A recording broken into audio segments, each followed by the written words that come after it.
breast cancer survivor, military, mom. I need to let everybody know that, holy shit, this can happen to you kind of thing. Early detection is really important. Always. I take, like a quarter of it. I'm like, all right, I'm going to go to bed. Shut off the TV, go to bed. I had the best night's sleep. Do you see my skin? I feel like it's glowing. Like maybe you didn't know before, but I'm sure it's the cannabis. Like I'm not even kidding you. The Veterans Affairs needs to get on board with making this accessible to veterans. And so I kind of feel like marijuana is not a gateway to other drugs. It's a gateway to a better you. All right, guys. Hey, welcome back to PV Unfiltered. And yes, we are still, I say it every week, the #1 cannabis podcast in the nation. And today is a very special day because we are sitting here with Amber Shaw, which has an amazing story. We're just going to get into it because I can do an intro that isn't going to do it justice because there's so much involved in this. and I think the best way is let's just get to know Amber from the beginning. And so Amber, I have to say thank you because the only reason that Amber's sitting here is because of the fact that her sister's graduating from the Marines, correct? Right, she's retiring after 25 years, yep. We're calling it graduation. Makes it sound a lot younger. Yeah, you know what I mean? Oh, she's graduating into the real world. Yeah, there you go. Like it. And guess what? She's also graduating into the world of cannabis. After how many years? 25 years in the Marines. So we thank her for that. And it's always exciting, especially on these when somebody's coming out of the military and cannabis, not just like, oh, fuck, I can go get, high, but more so in the fact like, wow, like I can now use cannabis for all the other reasons and still be getting high as well. Absolutely. So enough about your sister.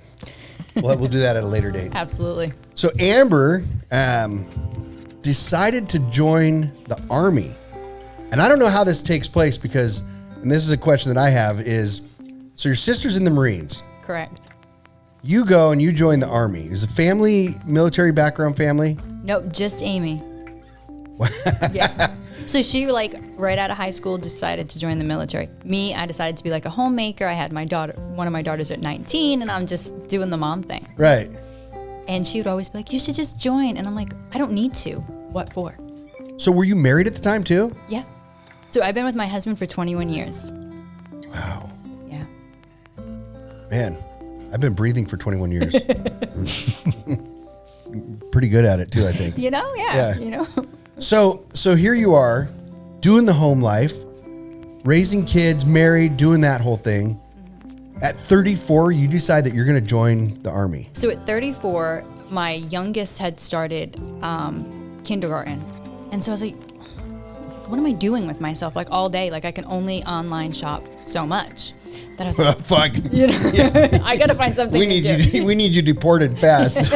Okay, so how many kids do you have? I have 2. Right, at that time. So 2 kids at that time. They were both in school. Gotcha. Like, okay, I need to do something. And I was like, you know what? I will go to school for nursing, which was what my original plan was before I got married and had kids. Which is typical. You're either going to real estate or you're going into nursing. Or teaching, yeah. Something. So then I started it. And you're in Rhode Island? Yep, this is in Rhode Island. Okay. Yep. So I'm doing the nurse in school, and I was like, it just wasn't. I wasn't clicking with it. And then well, you can't shoot people in nursing. Exactly. And then the Army recruiters kind of. And if you look at her, get a good look. I mean, this is a killer. She's a killer. I mean, seriously. No, I know. Trust me. So the recruiters came in, and they were just kind of hanging around, and wait, the recruiters came into the college. Oh. So then I was like, oh. What are y'all doing? Because I'm nosy. Right. And then I started talking to them. And as soon as they got in my ear, I was like, oh, okay. And they're like, yeah, when you're done with nursing school, you could join as an officer. And I'm like, okay. So I liked that idea. However, to be an officer in the military, you have to have 4 years. I was doing an accelerated program for nursing that was only 2. So, but then it was just in the back of my head. And so then I started looking at other jobs that were enlisted. And then I found one that caught my eye. I could use the schooling I already had. I came home, told my husband, and he was like, no. Like absolutely. What husband would say yes to that? I mean, Exactly, seriously, right? I'm intrigued. I don't want to skip through the story because I love the long route on a story, but I'm like mentally, I'm just going, what the hell happened there that that somehow you did? So I feel like, no offense, and don't take this the wrong way, but I feel like I'm sitting in the movie Joe Dirt, where they just want everybody shut up. I just want to hear the next part of this. So I'm going to shut up. How does it work? Yes. So I tell my husband, he's like, no, like you're not. Absolutely. Basically, because I had been a homemaker. I mean, hey, here I am because you've been a homemaker. How about because of the fact that you've been a wife, a mother, you know, all this stuff going on. But I think he looked at, he's a realist. So I think he looked at it more from the physical aspect. He's like, sweetie, have you ever worked out a day in your life? I'm like, no, but I can. You think that's what he was really thinking? I think. How about the fact that this is my wife, this is the mother of our children, and she's talking about leaving and going in the military and being deployed somewhere else. I mean, that's what he was thinking. He wasn't worried whether or not you could do a push-up. You're probably right. Yes. You know what I mean? But this is my side of the story. This is how I perceived it. Okay. And he's like, no. I was like, well, what about reserves? And he was like, okay, reserves. I could see that. You know, then you'll be home. You're only training so much. I'm like, yeah, reserves it is. What were you really thinking, though? Active duty. Exactly. You know? So I signed the active duty paperwork. Oh, shit. And you didn't tell him. And then I told him. He was like, and I'm like, it's binding. I can't go back on it. Now we just got to figure it out. I'm like, now we just got to do it. I'm like, it'll be fine. And that's always been. You know what I got to say? I got to give a high five to that, because this is big in a lot of ways, because a lot of people wouldn't do that. A lot of women would not do that. They would, typically, especially a mother, a wife, that many years has already gone into play. Mm-hmm. To be able to retain the marriage and whatnot, they always put themselves last. Right. And so I have a feeling that really this was something that you needed. I absolutely did. And I told them that. Good job. I'm like, Rhode Island, it's such a small state. I felt like as a family, we had outgrown it. Right. So we have our oldest in high school with the same teachers we had. And they're like, oh, are you Matt Shaw's daughter and this and that? The poor kid couldn't get any guys to date her in high school because everybody was friends with everybody. So I was like, I feel like we just need to spread our wings and go somewhere new. Good. So I was like, if I keep passing all these milestones, I'm like, all right, pick an MOS, go up to MEPS. If I pass the physical, and so I kind of thought in my head somewhere along the line there was going to be a stop, like I was going to fail something, but I didn't. It just kept going so smooth. mentally you were even trying to block yourself out, and you couldn't even do that. Nope. It just kept going so smooth, and I'm like, God damn. And then I get to basic, and that's even like all these girls are like crying. I looked up, I'm like, what are you crying about? You left your boyfriend? I'm like, I left my husband. There's no crying in basic. In basic, I'm like, I left my husband, wrong with you? My kids, my dogs. I'm like, grow up, So that's the thing is, you have grown up. They haven't. Yeah. Exactly. So now you got young women that are making their first step out of the nest, and then here's you. That's like exactly. I'm like, they call me like, Mama Shaw, and then I'm over here like excelling and getting 300s on my PT and everything, and I got these 18-year-olds that can't even run. I'm like, dude, you gotta pick it up. Like, come on, sit-ups, they're not that hard. So I definitely was able to mentor a lot of girls there, which is something I enjoyed because I have 2 daughters myself. So that's just kind of who I am as a person. Listen, I guarantee you, anybody that does watch this would have a lot to say. It would be awesome to get somebody else's perspective of that, like going through basics and how much you help them, because once again, as you're sitting there, I'm sure as much as you are not the drill sergeant in that way or whatever it is in the Army. I don't know. I get fucking mixed up all the time. And I get shit for it too, because I don't know whose rank is what in any branch of the military, but I always mess it up. And don't ever say shit like that I don't think you call a Marine a drill sergeant. No, they're a DI, so a drill instructor. Yeah. So, but I mean, you're 34 years old. How do they even take you? So that was the cutoff. So it was fine. They said, we'll take you. They're like, and you have college, and we don't basically have to worry about you being a shitbag of a person, hopefully. I'm like, no, you don't. I'm like, just let me in. I'm like, this is something. And once I had my mind set on it. Yeah, I can see that. I was like, I have to do this no matter what. Did you have a degree going on? I didn't, because I had come out of college, so I had credits. But you know what? They were happy, and I got above the 50% on the ASVAB, so they were even more happy. They were ecstatic about that because they got kids getting like 18s. Yeah, it's just crazy when you think about it. No offense, but I mean, a 34-year-old coming into the military and having to even go through basic, it's not mentally, it's harder to look at it that way than it is physically, you know what I mean?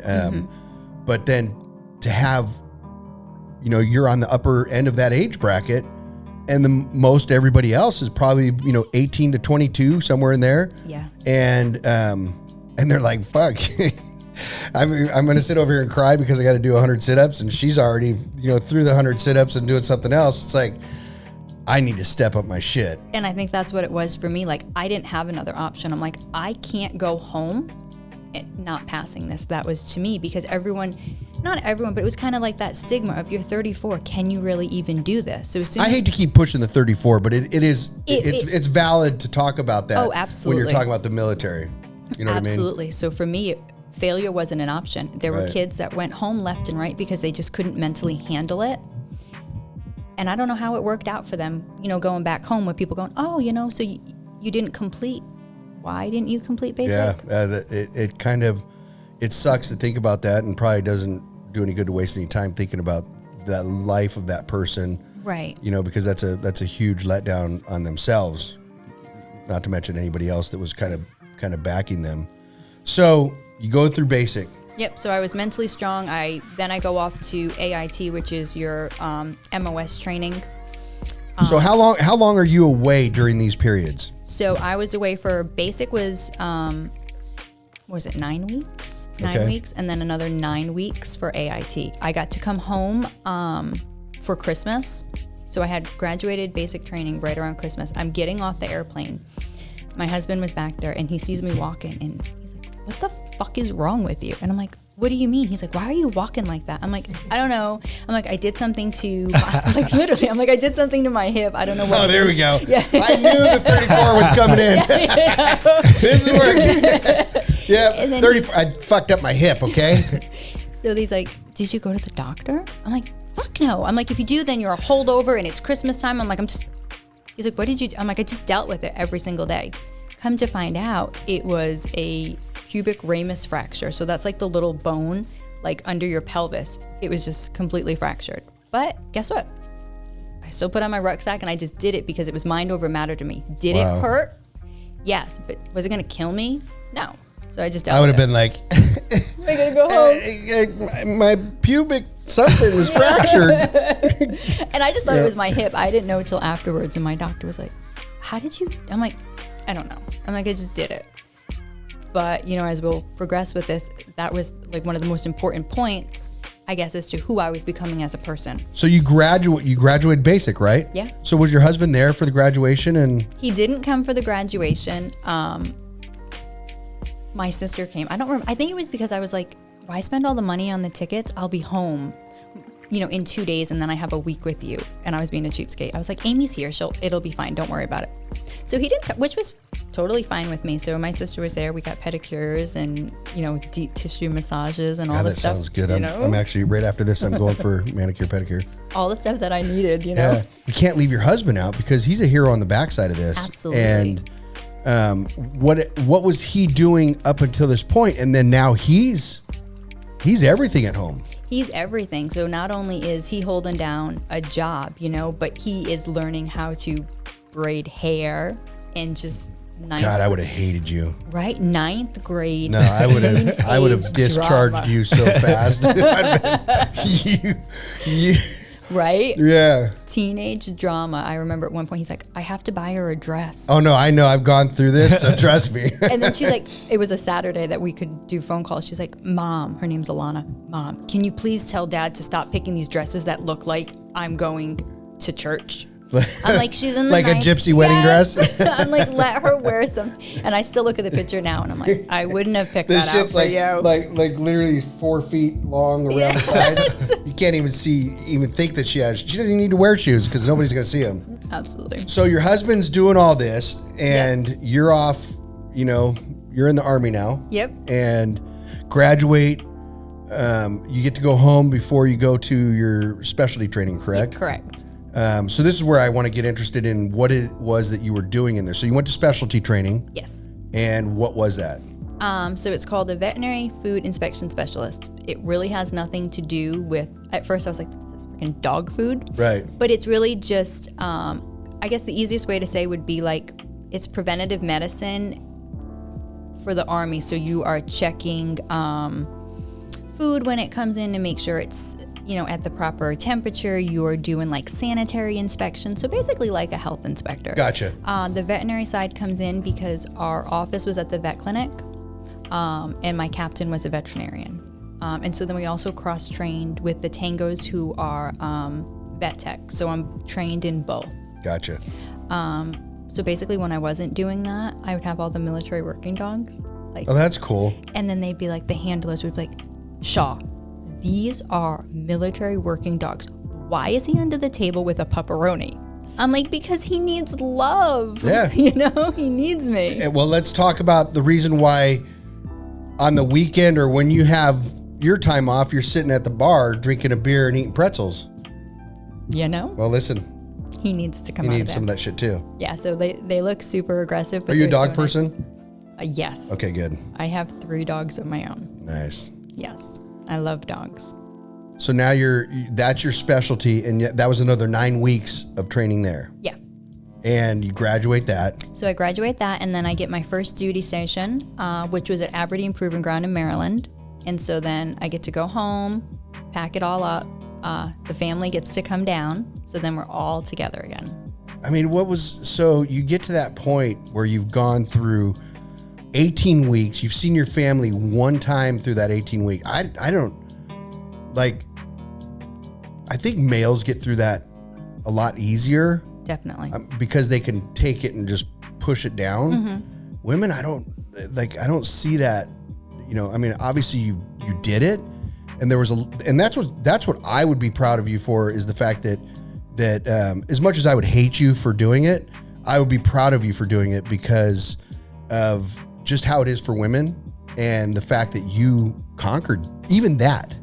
Absolutely. And then, being away from your family. I mean, you're not talking about somebody that had a kid and, a year later did this. You're talking about somebody that had a family. Yeah, like established a life And already.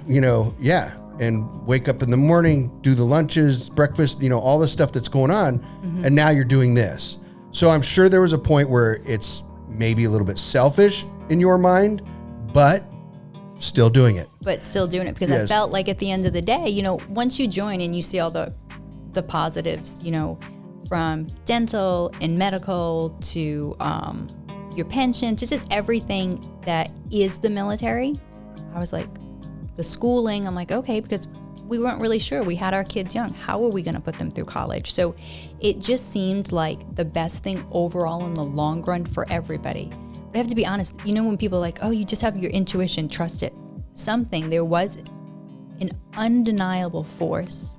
And I always thought the force was like my sister, being in my ear about it. Right. But that was like, do it, join, do it. And then, like I said, every road block that I thought was going to be there was lifted like so easy. Like even like down to the fracture where it was like mind over matter. And I'm like, oh my God, I can do anything. I'm just. It's huge. Huge. I'm doing this. And then I think for me, being away from my family, but having roommates. So I had this one girl, Gates. I still talk to her this very day. Wow. Love her to death. She was like my daughter. She was young. She was like, I looked at her like that. I just helped her through a lot of things. Even something as simple as setting up a checking account. She had no idea how to do it. Absolutely. So when I wasn't being Army, I was being almost like a mom to her. You were getting that side of it as well. So that's why it was very therapy. And I was like, okay, I can do this. You know, I feel like I was making a difference on both sides. So this is a difference when you take a male that goes into any branch for the most part of the military, even if they have a family. I think the back intentions are there of like, you know, this will better things and with the health. The reality is they're there. It's like, you know, for other reasons mostly. But it's like, I want to go blow shit up. I want to go do this. I want to go do that. And then it's funny, like I'm listening to you and it's like, you know, 34, I just thought this would be a great move for my family. I did. Like, you know, it was on my... I mean, think about it. I get the health benefits. You get this, you get college, you get this. No, that is another great reason. You know what I mean? And it's not, I don't want to say, the sacrifice wasn't going into the military. The sacrifice was leaving your family. Absolutely. And leading them down a path that you had no fucking clue where it was going for the most part until you started to get there. And that is honestly how I wake up every day. Like I am probably one of the most optimistic people you will ever meet. And so I'll wake up and everything could be on fire. And I'm like, that's me. Stay calm. It's okay. We will do this. We'll do this and we'll get through it. And it's like, it's just kind of in my demeanor. So I was like, I don't know if I get deployed.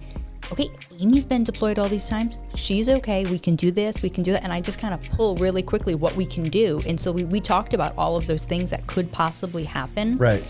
But then again, I researched MOSs, like which one is most likely to get deployed. Not that I was afraid of that at all, you had to know that was an option. I knew that was an option. I knew that I was signing that paperwork and putting my life on the line. Yep.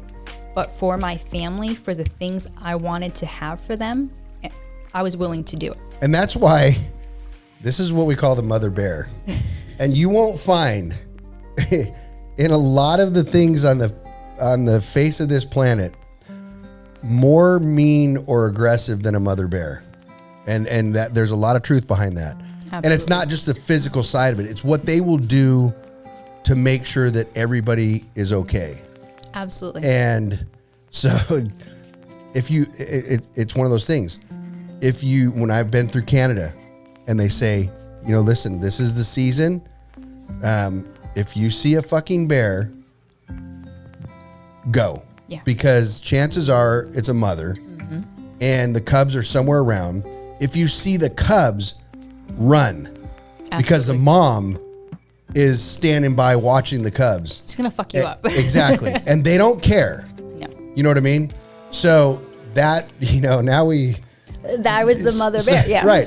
So, you know, if you were out there and it comes to you or somebody else, there's no chance on the other side of that because you've got the cubs at home and all this stuff. So it's like, you know, men are, you know, they can be mean, but a fucking woman with kids. Right. Especially one that you look at and like, I'm little, you know what I mean? No, you're like, no. Yeah, you're like, Don't, oh, she wouldn't harm anything. No, I will straight fuck you up. Exactly. and that's in the mindset. You know what I mean? So, no, I get that. I totally get that. And once again, you know, it always goes back because I understand, like, as far as men in the military and whatnot, and and I believe that, you know, as far as the woman being home and everything that's going on there, that's a huge stress, you know, that is underrated. And and I have friends in the military and obviously people that are here as well, friends, and there's just never enough credit to the woman that's sitting home wondering whether or not her husband is still alive, you know, taking care of the family, doing all those things. Absolutely. Listen, it is easier for a woman, and I only say that because they know how to braid hair. That's so true, right? And do do all that shit. Now Matt, he knows how to fucking braid. He knows how to braid. He knows how to do makeup. He knows how to. Okay, so what happened with the boy at school today? You know, so he knows how to do all. Because I literally left him. She was 14. He's double gender. 100%. No, he is, and he's a guy that can literally kill you with one pinky. Yes. And then close your eyes and sing you a song and say goodbye. You to sleep. Yeah. Yeah. You know, I mean, Absolutely. It's like literally that guy. So that's why I go back to your husband, because he deserves an award as well. And obviously through this whole process, and it just goes on. The fact of the matter is that it's a tough place to be as a husband, and then to be taking care of the daughters and tending to all of that. You know, it's a lot tougher. And mentally it's a breakdown too, because the guy's just not, not typically that way. They're not usually the spouse. Exactly. But he saw the passion. So he's always like, my dad, when we first got married, said to him, I know you love Amber. He's like, I love Amber, but she's a brat. She's a fucking brat, but she's my brat. And if you ever hurt her, I will kill you. Right. And here's $50. Now get the hell out of here. Exactly. So when I get that look where like I'm passionate, it could be in TJ Maxx about, I have to have those flat. I know I have 15 of them already, but I need those, You're done. It was kind of the look that I gave him. Like, Matt, I need to do this. And like I said, I don't know. I just need to do it. And this is what we're doing. It was like well, all right, babe. Like, if you can, you got to do that. I know I got to pass all this. And, like I started to prepare myself and everything like that. And he went with it because that's awesome. He's amazing. I give him a ton of credit for that. Absolutely. Although, like, we're polar opposites, right? So he's a very A-type personality. I'm a very B-type personality. But in the household, a lot of times, the B-type ruled. So I think maybe subliminally, he was glad to get rid of me a little bit so he could put a little more discipline in the girls. Because when I came back, they were like different kids. I was like, what? You picked up what? And you cooked what? Yeah. Holy shit. Once again, I mean, that's just, and that's the type of person that I can see that you are is, making things easy for everybody. Absolutely. Yeah. So how many years? Okay, so 6 years. 6 years. So at the end of this past month, I'm 100% medically retired. And that's what we're going to get into. And that's what we're everybody thinks. Oh, this is just about a girl in the army. No. That in itself is an amazing story as we go through this. And that was the starting point. Yeah, absolutely. Yeah, and now what you're going to hear is perseverance, absolutely, dedication, and when you talk about being optimistic, I mean, this is, and I only have a little bit, so. But what I do know, it's fucking amazing because now you take this hill that you've been climbing, and it's kind of like Mount Amber, you're trying to get yourself mentally to the top, and knowing that there's all these things that are coming into play, and you keep knocking them down one by one, and that's getting through the fact that you're going into the military, whether anybody likes it or not. We're all going to do this. And they stick with you. Absolutely. You go through this process of basic training, which a lot of people don't finish. Right. It's not easy. And then you go through that to your next stage. Now you're getting, you're moving, and all of this is going on. And then the next step. So in Aberdeen, right? So everything is going great. I've met with some warrant officers that are like, hey, we want you on our team. So I'm getting ready to finish up my degree and transition to the warrant officer. And then we were training in Virginia. So not too much of a difference, but I remember going, oh, it's my allergies, because I just didn't feel right. So we're out there training. And I felt a lump, which was a lymph node. And I'm like, oh, it's probably swollen because allergies, it's this, it's that. So I made up all these excuses as to horrible self-diagnosing. Absolutely. At this point, I would say Google. And so I never recommend Googling at all. Yeah, it always gives you the worst one. Exactly. But I would never recommend Googling at all. But in these cases where you are brushing it off, I say Google, because Google's going to get you to the doctor. Absolutely. No matter what happens. It's like, oh, you know what? My eyelashes. Google it. It's like, oh yeah, you have a rare eyelash disease. You need to go. You know what I mean? So you're fucking going. Exactly. You're going to the doctor. You know what I mean? Yep. I told my husband, and I was like, well, we'll give it another week. So we gave it a week. It was still there, and I'm like, it's probably an ingrown hair. Once again, you fucking shame. What's your husband's name? Matt, shame on you. You should have Googled this. So then he's like, go. You've got to go to the doctor. Fine. So I go, and then my doctor's like, well, I don't really know. Let's go get an ultrasound. So I'm like, okay. So I go get the ultrasound, and then I go get it. Another doctor comes back, and then they don't say anything. And I thought that was weird. They're looking at it and they're like, hey, you've got to go to this breast center. They're going to go over it with you. And I was like, and they didn't say anything. And they didn't say anything. And I was like, oh, okay. So like, I'm by myself. Matt was like, do you want me to come with you? I'm like, no, it's probably just an ingrown hair. So I go by myself. You're still on this ingrown hair. I really At that point, listen, at that point for me, if I get a scratch that doesn't look right, it doesn't heal in the proper amount. I mean, I'm done. Like, I already know I've got the rarest disease in the world like and I'm monkey dying. Flu, yeah. Right. So it's like, I mean, once again, and that's give the you craziest credit. thing is I will diagnose, the kids. Like if they, oh my God, you look peaked. I'm taking the temperature. Let me make you some tea. But myself, I'm like, it's fine. Nah. Mama's fine. So I go, she does a biopsy. And then, so typically when women, they say, do your mammogram, right? Or like a self breast test. Right. So I personally, they say, oh, do it in the shower, right? So if you do it in the shower and you're like palpating and you're feeling for lumps, right? I would do that. I didn't see anything. The thing is, you have to do it in the mirror. I heard this. Because as soon as the doctor said, lift your left arm, right? So I lift my left arm, she could actually see some lumps underneath the left breast. I never knew. I knew to feel and lift up your arm, but it was the visual. Yeah, and I've seen this before, yeah. So she could see it, and she actually diagnosed me right there on the spot. And then I was just like, what? And she was like, no, you definitely have cancer. This is crazy because how many years ago was this? This was in 2016. Okay, so this isn't like in 1914. You know what I mean? And no offense to you, but the education level for doing this is there. It's just crazy that it can still get past people.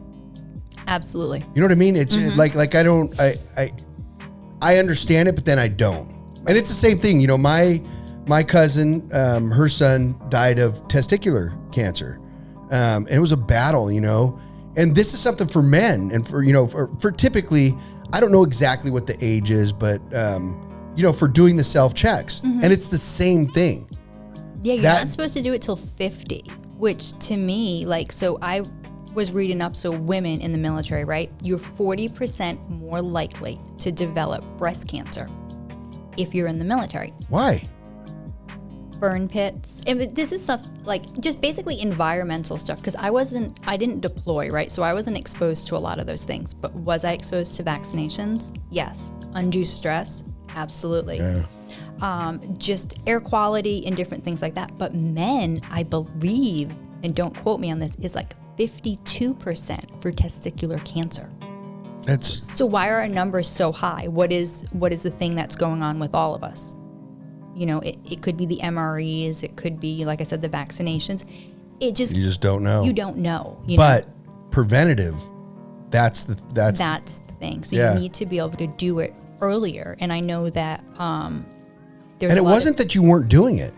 Right. It just was that you were missing one step in there. Missing one step in there. But I was just doing it on my own because it was something that I just was doing. But there could have been another, 30, even a 40-year-old that was like, oh, they said I don't have to get it till 50, that isn't taking those preventative steps. Right. So I think that, hopefully something will come out where they'll start, they'll lower it. But again, it has to do with insurance and this and that and all this bureaucracy that they don't let you get it early, It's crazy. It absolutely is crazy. You almost wonder if it's intentional. You know what I mean? Yeah, you would. It's hard because if it were, they're going to spend so much money either way. You know what I mean? Yeah, but I mean, sometimes unfortunately, that's just how it works. Oh, yeah. You know what I mean? You step on the dollar to pick up the dime. No, absolutely, because it takes away from manpower. So it probably is why they don't, let everybody get it early. So now you go get tested. So I go get immediately. Tested. She just goes, "You have breast cancer." She goes, "You have breast cancer." I don't know what type. She was like, "We're going to do a biopsy," which is just really putting a syringe in the area and they just, pull the tissue. Yeah. So they go to the biopsy. It comes back in 2.5 weeks. So it was really quick. Fuck, that's not quick. I already knew I had cancer. So I was like, so I have a little bit of parallel there because I had melanoma. Okay. But I had, and that's a bad. Yeah. Like that's typically, if you have melanoma, you quickly, stage 1, your percentages drastically decrease. But I had melanoma in situ. So it was like stage 0. Stage 0. And it was crazy. You know, I surfed all over the world, you know, for 3/4 of my life at that point. And, you know, sunscreen I did, but, you know, as a guy, you typically, you know, if you're down in South America and you're surfing, unless you have a female with you, typically guys don't rub sunscreen on each other's backs. That's true. I hate to say it like that, but they do more now. But that was the case. And so, you know, I had a mole on my back, and ironically, I was at my doctor just getting a regular checkup, and he's like, hey, you know, I'd have this looked at. It's probably nothing, but at least go to the dermatologist. And I've had it for years. Really? Years. And so, you know, the dermatologist looked at it. He says, yeah, it's probably nothing, but let's just do a biopsy on it. It was 2 weeks. And there wasn't a moment that I didn't think about that at all. I mean, it was one of those times for me that was like, it was crazy, frightening. And I can remember the day that I got the phone call. I was sitting in a sushi bar, and I got a phone call from my doctor, and he was just so casual about it. He's like, yeah, this is Dr. Umberto, blah, blah, blah. I just want to let you know I got the results back. And he starts talking. I'm like, well, okay, what is it? I don't want to hear all the other shit. Tell me. He told you over the phone? Yeah. But I understand it now more than I did then, because he was like, you know, I just want to let you know that, so the test came back positive for melanoma in situ. All I heard was melanoma. And then I was just like, okay, I got cancer. I'm dying. And that's it. And he was like, you know, so what the next step is, what we'll do is we'll have them, you know, you have to send you to a surgeon. He'll remove the area, and they'll have a percentage that they're going to take, and then we'll test it again and make sure that nothing had gotten out and whatever. That was it. I was dying. And I couldn't eat. And then I went home, and look at me, I couldn't eat. Imagine that. And I went home, and it was killing me. And so I called the doctor, because he happened to call me on his cell phone or whatever it was. And I called back and left a message, and then he called me back, and that was at like 8:00 at night. And I'm like, listen, you got to give this to me straight. You know, so like, am I dying? Yeah. Like what? And he's like, no, understand, like this is the best case scenario you could ever be in. Like it's stage 0. Like it's not even registered. It's not, he's like, so understand, this is 100% curable. And I still didn't buy it. I still thought he was full of shit. Right. And so then I went and I had the surgery, and everything was good, and I didn't have any problems. But then, every 6 months I would do a scan, they do a whole thing, and then it happened again. But it was the same scenario. And they were a little more like, I don't think it really is a problem, but let's just remove it anyways and do the same thing. So we did. And that was 5 years ago or whatever it is, and so, I haven't had, now I go in and it's like, he'll be looking, the last time I went in, there was like something here, and he's like, he does a full scan, doing his thing, and I'm like sitting there and I'm in denial, and then he's like doing the thing, and he's got, and he's,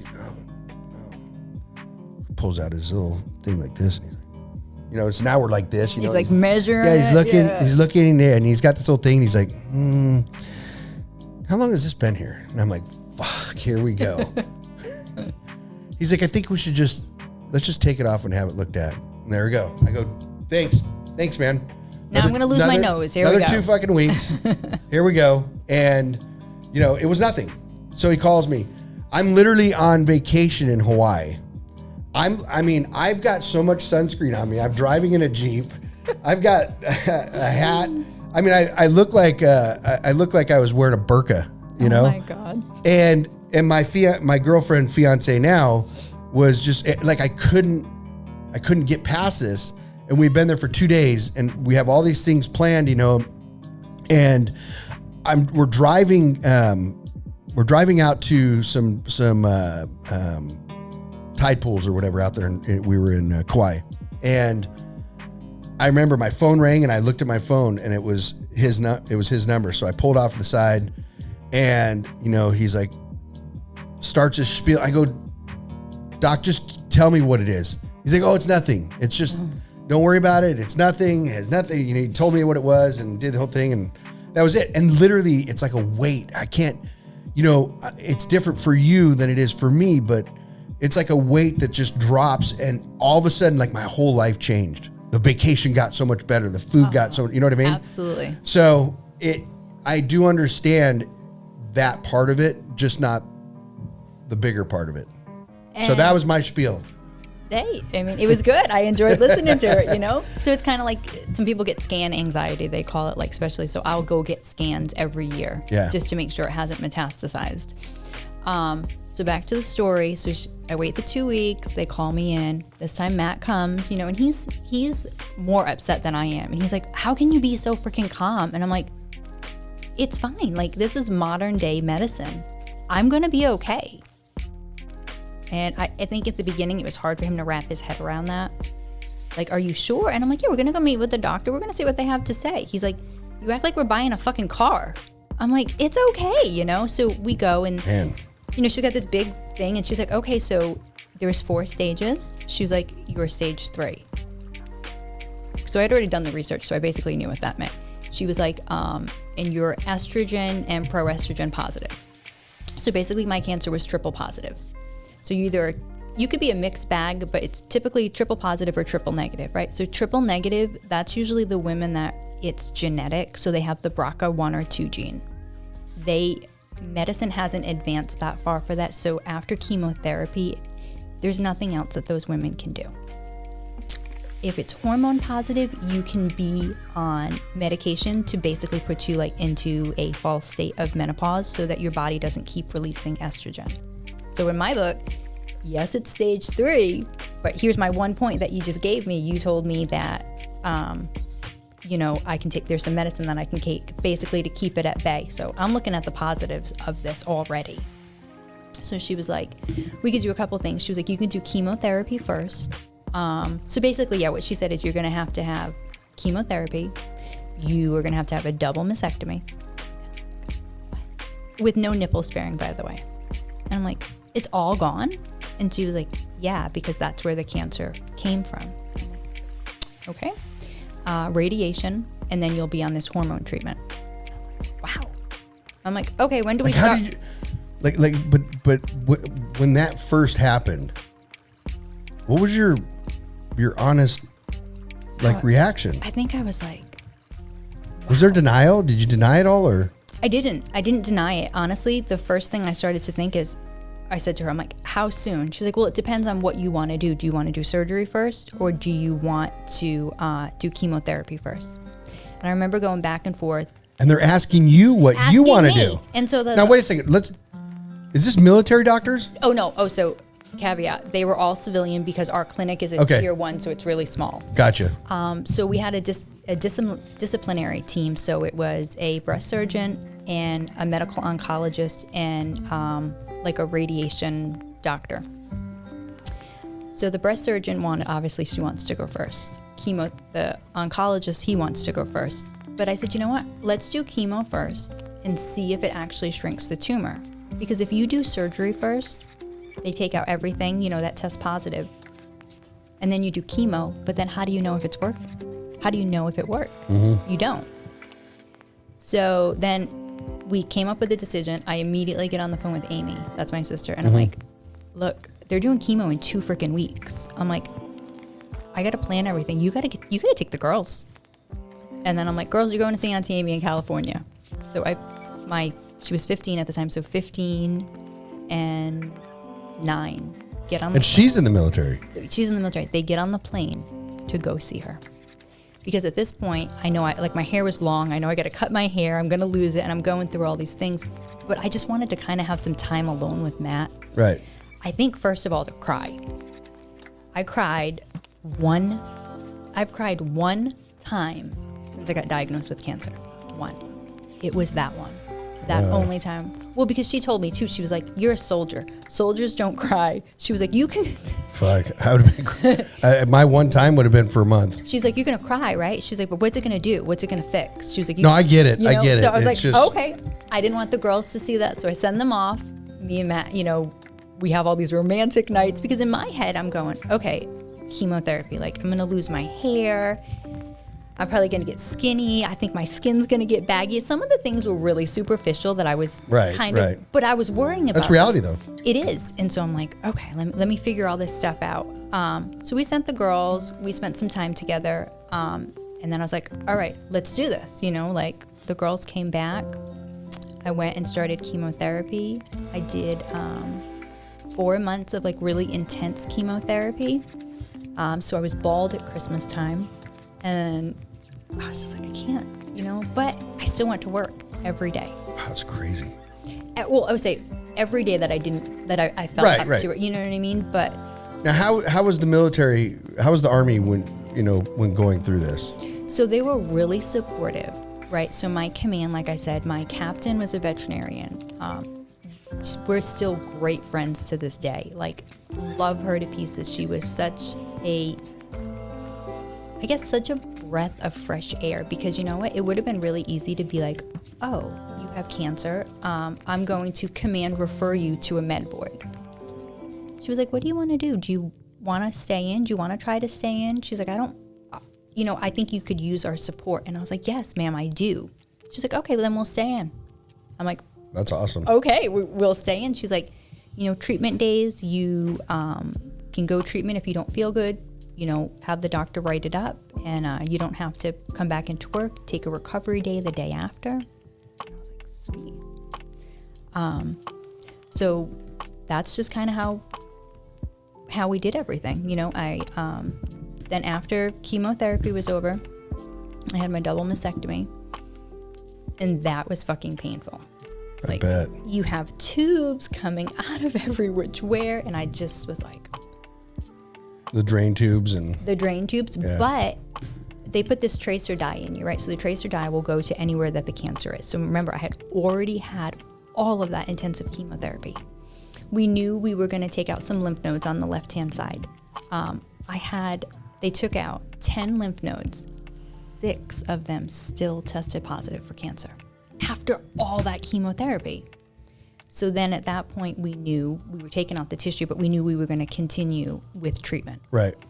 So they've made amazing medical advances for this specific estrogen positive. The other thing is I was HER2 positive. So only 20% of cancers have this weird HER2 mutated, it's like a gene mutation. Everyone has HER2 in their body, but mine it's like if you make a photocopy of a piece of paper, the first time it comes out right. Right. The second time, but then after the 100th time, that photocopy is a little distorted. So basically that's what happens with cancer. It's just too many copies and they're just kind of going haywire. Gotcha. So the medicine that I was on that we were going to continue was specifically for the HER2. So we did that. And then I was going to get radiation. So when you get typical radiation, it's called photon, right? So my cancer was left-sided, which means there would be there's an exit dose of radiation always, and it would kind of be stuck like in your lungs and behind your heart and stuff like that. So I was really scared about that, so I started to research other types of radiation. So they have something called proton, which is a thin proton beam, and they can manage it right to the cancer, and then it doesn't affect the organs underneath it. So I ended up doing that for, I think it was 8 weeks, Monday through Friday. Wow. And I was so burnt and that was really tough, that was definitely, it was definitely trying, and still working. But we really made it a family affair. When my hair started to fall out, we did a YouTube video. I let my 9-year-old shave it all off, because I was like, I got to incorporate them, yes, I have this, don't Google it, please. And don't talk to your friends about it because they're going to be like, my grandma died. Oh, yeah. As soon as they start hearing. And she was 9. And I'll never, ever forget one night after treatment, I was laying in bed And she came in, but I was just tired. So I was just kind of like, she was like, Mom. I was kind of like ignoring her. I literally kind of opened my eyes like this. This little kid took her little 2 fingers like this and put them under my nose to make sure I was breathing. And it literally, it'll stick with me for the rest of my life. After that. I mean, what a horrible, absolutely horrible. Horrible. You know, I mean, and not horrible for you, and I'm speaking for you, because not horrible in the way of your side of it, but just the fact that here she is thinking, is my mom alive? Yeah. Absolutely. And that point on, and that was early on, I said to myself, okay, fucking Amber, get it together, fake it or make it. Every morning, I would make sure that I was up with her, even if I didn't feel well, just so that when she got on that school bus, her last image was Mom was up. She was drinking tea. As soon as they start to think like, oh shit, she's a little tired today, or she's this, shit's going downhill. Absolutely. Yeah. So I was just like, and then some days I would just crawl over on the couch and I would just go back to bed. But then by the time she came home, Yep. I was better. And so along these lines, I ended up developing like insomnia, which was something I never had. Anxiety, just all these different things, migraines, like you just couldn't believe. So what do? You, in the military, you go to your primary care doctor. They send you to, I went to behavioral health. I explained it to them. They're like, you're in denial. I'm like, I'm not in denial, but I'm just not mad. I'm like, I'm not mad. I'm not angry. In denial? Yeah, in denial, because they're like, how do you feel? I'm like, I feel okay with this. And it's almost like they're like, how can you feel? Well, what the fuck can I do? You know what I mean? I can wake up mad, right? So now they're putting you in a category. Yes. And they're basing it off of numbers of, everybody else feels like this, or most people feel like this. Why aren't you? Why aren't you? Okay. Exactly. And I'm like, it's just not in my personality to feel like that. I'm like, because I have to wake up. You guys didn't realize that, I was 34 when I came into the military with 2 kids and a husband. You know what I mean? I can withstand anything. Trust me, I know how I feel. Exactly. And I was like, you know what? Because if I have to wake up every day, I can wake up upset and woe is me, or I can just try and carry on. And you know what? It feels better to just try to carry on, and not be woe is me. And so, I listen to them and they're like, well, you can't sleep because you're probably anxious. I'm like, no, I can't sleep because I think chemotherapy altered my brain. I'm like, how about that? How about that? Imagine. And then that's when the medication cycle began. What were you doing yesterday at 9 a.m.? Oh, you were eating Fruit Loops. Well, guess what I was doing? I was getting fucking proton laser beams shot through my body. Exactly. So, don't tell me how I should feel. Exactly how I should feel. Right. And I'm like, I think I feel fine, minus, like my body hurting sometimes. Oh, your body, it hurts. Okay, here's this. And so that's when the scripts started coming in. That's what I wanted to get into was, soon after all the shit starts with medications. It does. And it doesn't matter with your military or whatever. That's a standard protocol is they now start serving up the cocktails of medications. Absolutely. And especially in the military, their main mission is to basically stay on track. Like you know what I mean? It's like they need you. Mm-hmm. They need you. So, you're tired? Okay. Oh, actually, no, it's you can't sleep. Here's some trazodone. Then you go, I don't think that really worked for me. I woke up really tired in the morning and I was foggy. Oh, you're foggy? You need Adderall. I was going to say, guess what you need? And the cycle okay, well then one of them's making me nauseous. So here's some nausea medicine. Yeah. Then one of them, is giving me diarrhea or this. And then it just became. Yeah, they're giving one to stop negative things from here. And it's that chain reaction. And and I had this huge bin of just medication. Right. And I was just like, holy shit. Yeah. And then then in the summer of 2017, my doctor calls me, my oncologist, super excited. And he's like, hey, guess what? And I'm like, what? He's like, I just got back from this conference and there's this brand new medication for cancer, but specifically for HER2 positive, estrogen positive. He's like, it literally just came on the market. He's like, it's an oral chemotherapy, so you won't lose your hair. There are some side effects, but basically it's the first medicine that will cross the brain-blood barrier, meaning, so typically if your cancer is going to metastasize after breast cancer, it'll either go to typically to your bones or to your brain. So then when I heard that, because I don't want brain cancer, he was like, it basically blocks that. And I was like, let's do it. I'm like, let's definitely get on this. I went down to 89 pounds on this medicine. Wow. But I'm still active duty. So fucking sick. Every day. So then at that point I went into like warrior transition program, where I knew more than likely I would face a med board.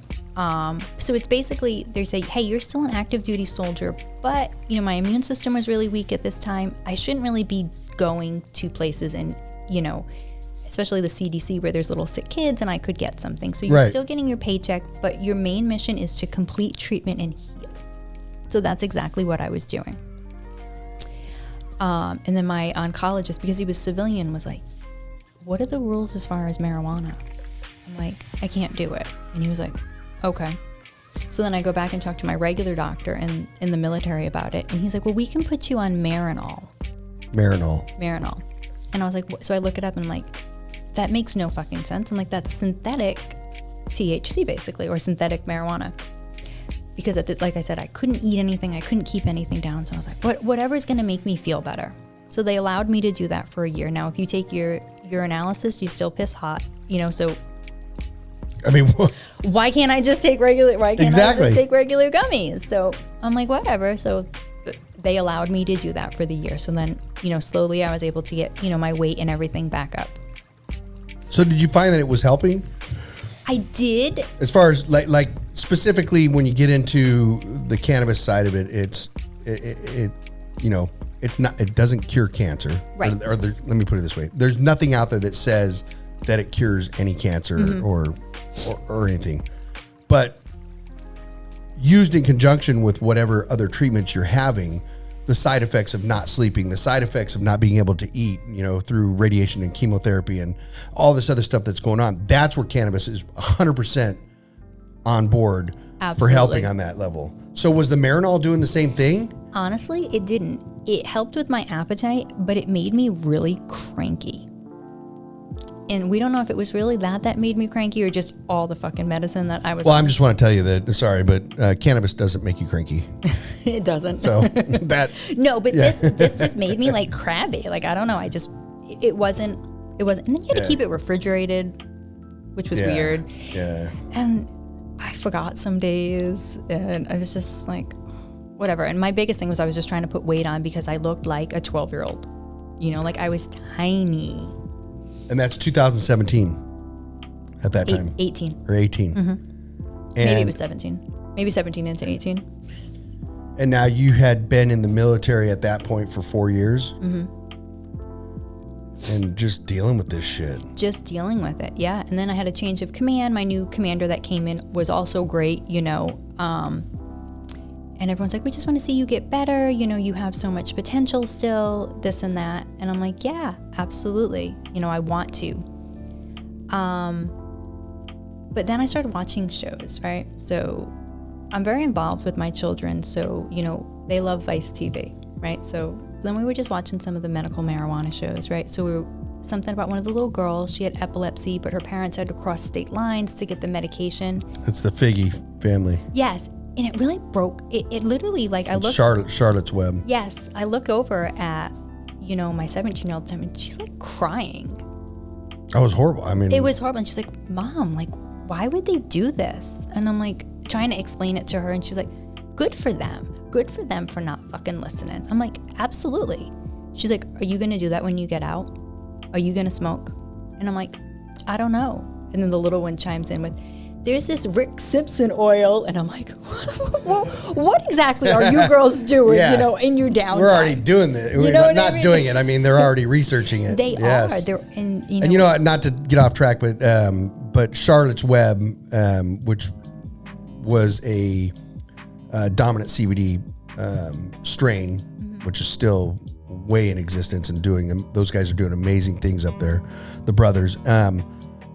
She passed away. I didn't know that. Yeah, just in about the third month of COVID. Now, I don't know. I mean, I know she passed away. They said it was from COVID. Whether or not that was true, a lot of things, but, I think underlying but they conditions. didn't say, they didn't say exactly, but, they did say that it was from COVID. But anyways, I mean, her life, she was doing great up until that point. So I don't know what it is, but I just thought I'd. Yeah, no, that's sad. I just think that and I started to think about it, and I had never smoked marijuana before, right? Even in high school, I wasn't like a straight edge kid, but it just wasn't your thing. It wasn't my thing. It wasn't my friend group. It wasn't my thing to do, and I was perfectly fine. So I was just like, I don't know. I'm like, maybe if I could eat it. And at this point, literally, I thought you could just eat marijuana. Yeah, you can. I thought, you just sprinkle it in your cereal and you just eat it. It'd have the same effect. So obviously that's not true. Yeah. And then I started thinking about it more and kind of like researching it. And then I said to my husband, I'm like, you know what? We're dealing with a lot of bullshit with the military right now. We'll just leave it at new commander. And they just basically said to me, hey, you're non-deployable right now. And I'm like, roger that. I know I am. They're like, that's not good for you. Roger that. That's a military term. I get it. I get that. And so I'm non-deployable because I'm on every 28 days I have to get an injection to keep, so I'm cancer free, but it keeps the estrogen levels down. Right. So I obviously don't administer to myself. So it's at a cancer center. So that makes you non-deployable. And they were like, that's what your civilian doctor has you on. However, our Army doctors have looked at your records and they don't think you need to be on that. The fuck I don't, I'm like, wait a minute. I'm like, this, they're like, well, that's the only thing that's keeping you from, being non-deployable. I'm like, how about the fact that I don't have any lymph nodes in my left arm and I'm left-handed and I can't shoot a weapon? I'm like, why don't we let's start a med board. A med board is when you go through the process of getting out of the military. Right. Where the panel of doctors will look at you and say, hey, these are your problems. These either meet retention standards or they don't. This is where it gets bad. Yeah, this is where it gets bad. And they were like, you could have desk stations. I'm like, so you don't, they're like, no, we will not start a med board for you because you don't have cancer. I'm like, you're right. I don't. But it was like that. And you know what else I don't have? I don't have breasts. Yeah, exactly. I don't have that. And I don't have the lymph nodes that were in my left arm. I don't have that. Do you have those? You know what I mean? Right. So this is where it gets frustrating. Right, if I get a mosquito bite on my left arm, it could possibly swell up because if you don't have all your lymph nodes, that means your lymphatic system isn't functioning. So everybody has a set number. You could have 150 lymph nodes. I could have 100. Right. Once they remove, so if they remove 10 from you, you're still good. You're over 100. What if I only had 100 to begin with? And then they remove them, you're compromised. So there have been times that my arm is just totally swelled up just from a simple insect bite. Like I was in the hospital, like I literally had a paper cut on my finger and my whole hand ballooned. They thought it was going septic. I was in the hospital for like 5 days. I missed the Taylor Swift concert. So pissed. Guess who brought the girls to the Taylor Swift? This is where I cry. Hey, guess who brought the girls to the concert? You missed. Guess who brought them? Matt.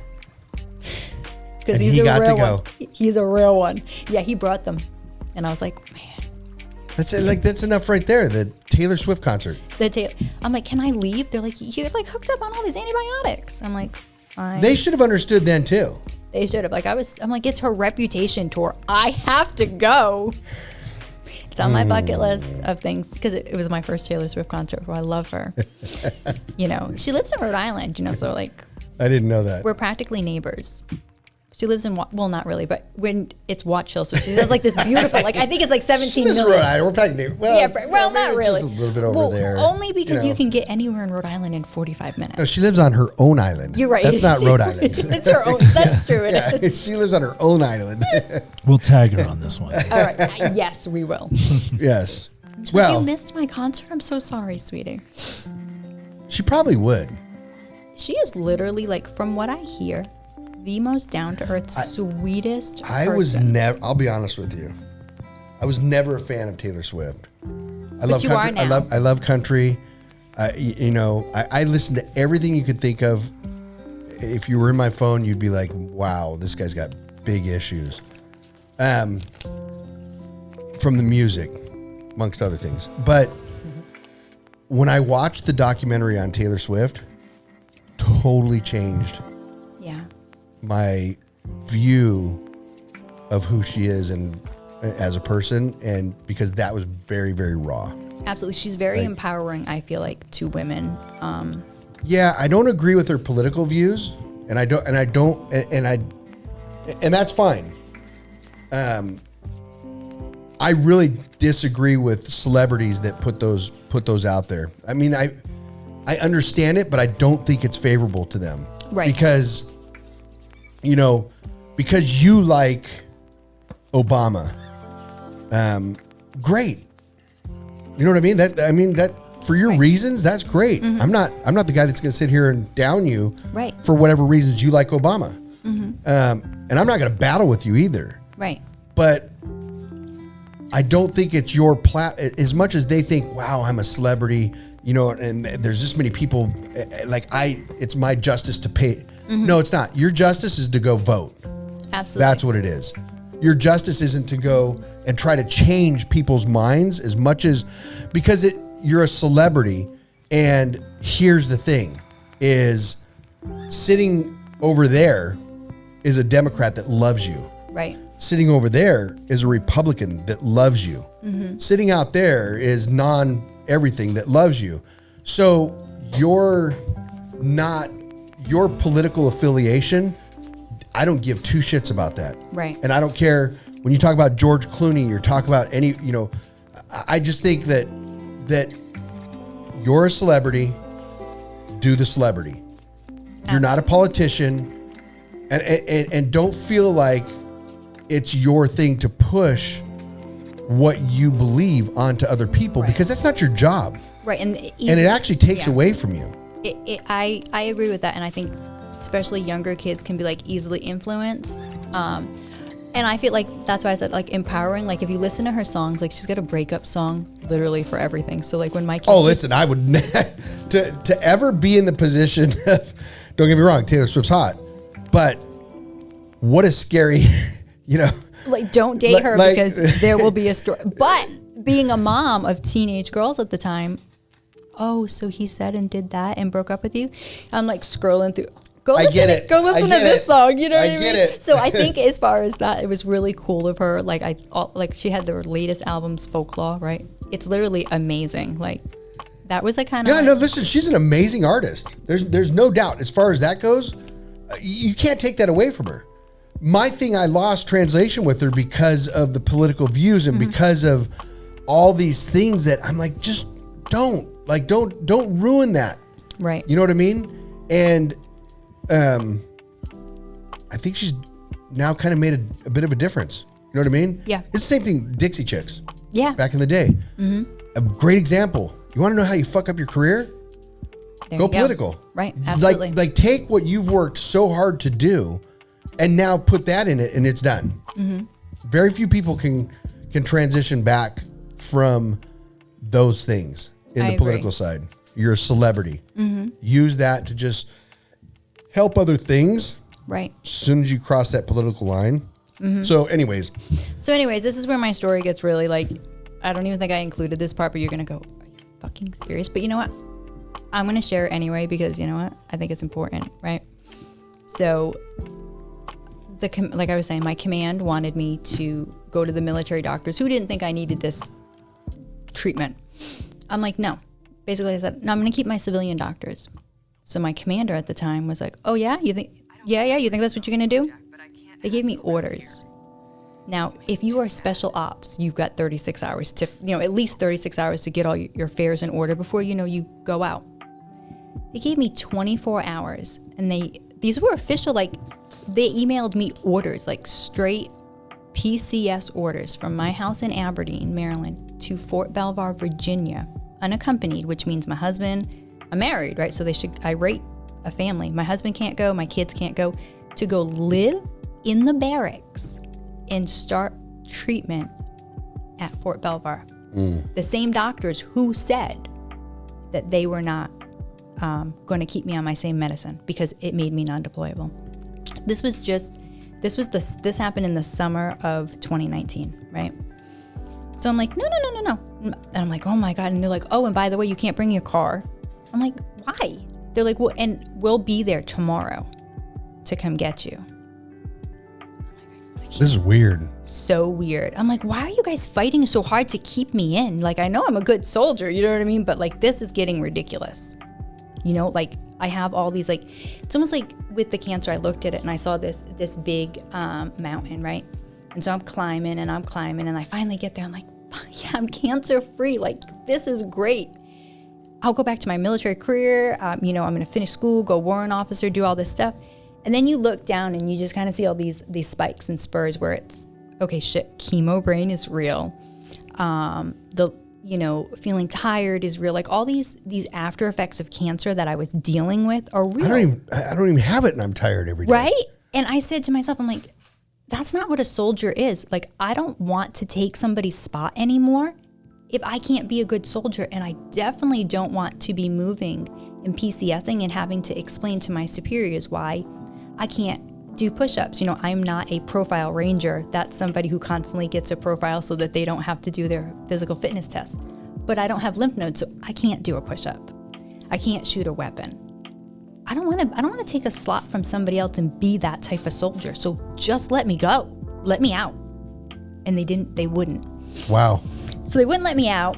So I'm totally freaking out at this point. Now I need an Ativan. You know, so I'm on the phone with so now I'm literally on the phone with behavioral health. Well, give me two of those. And I'm like 5. I'm like, I don't know what to do. And she's like, you need to go to the hospital. And I'm like, I do. She's like, well, yeah, I think you're having a mental breakdown. And I'm like, ooh. Okay. So I go, right? And they're like, are you suicidal? I'm like, I don't know.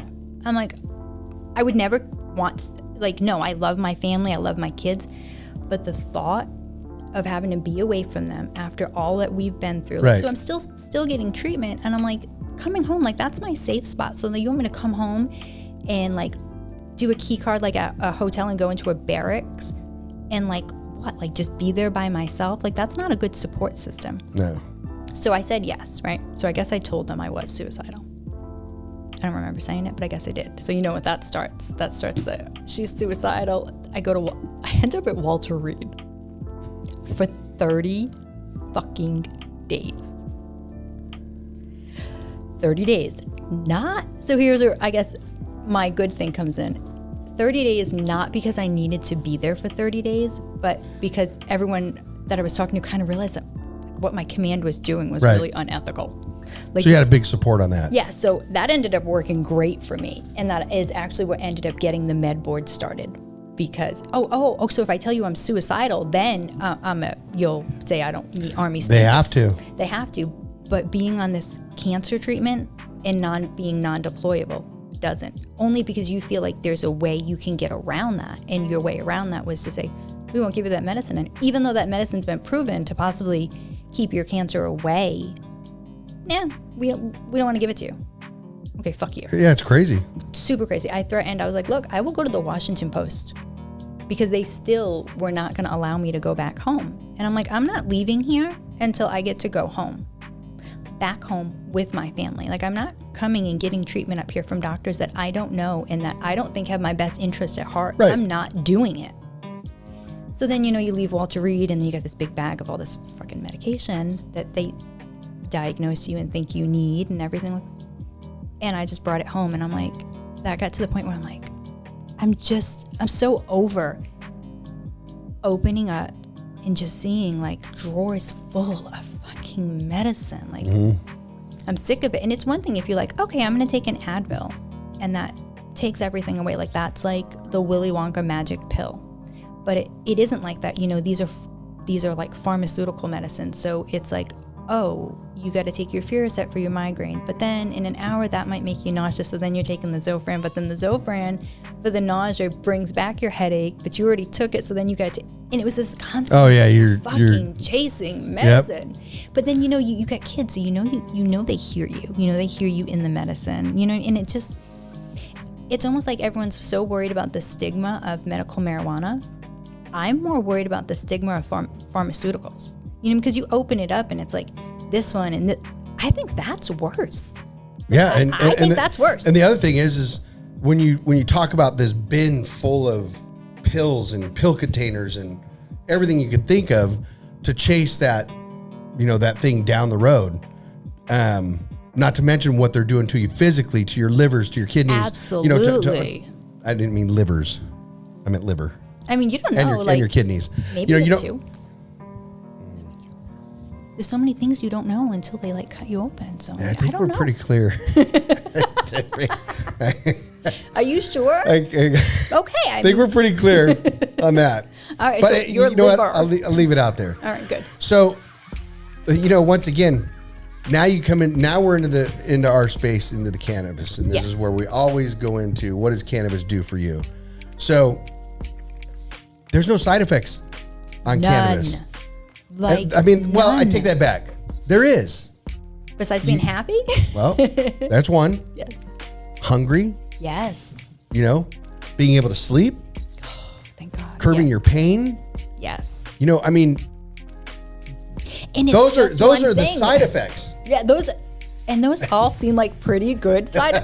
Or being talkative, you know what I mean? So maybe you're not having the best day, and you take something in just to release your mind for a little bit. Absolutely. And that's one thing that, and when you talk to people, there's a majority of people, business-wise, a lot of business people that don't smoke, they don't medicate at all during the day. Mm-hmm. But when they get home at night and when they finally get to put the head on the pillow and you've got this is my life.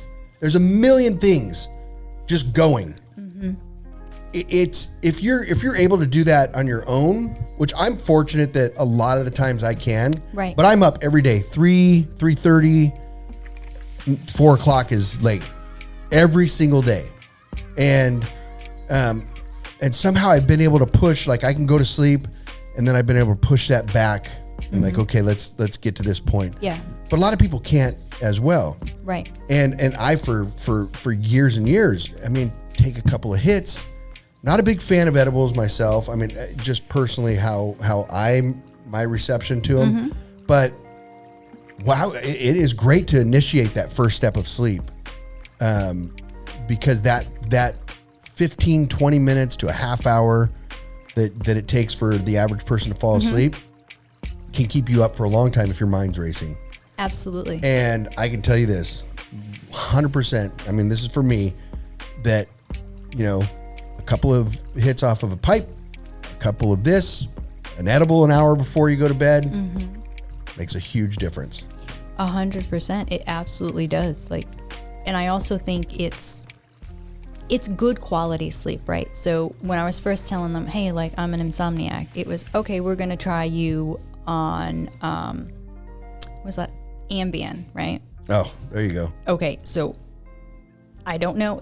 I don't know if you've heard of people that order things on Ambien. Oh, you might listen. I've heard stories, and I have a buddy that literally has done things like driven places, and doesn't fucking remember. 4 garlic presses. I don't know. My husband's like, why do we have 4? Oh yeah, there's crazy shit on Ambien.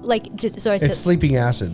Yeah, I tell my doctor, I'm like, that doesn't work. So then it's the trazodone. But then as I started researching them, none of these put you in a true REM sleep, right? So you need your REM sleep for your cells to rejuvenate and recover, right? So that is the best ways to keep your cancer away. So I'm all about finding the best ways. That's not doing it. It's falsifying it. You're in a sleep, but not the type of sleep you need to be in. Right.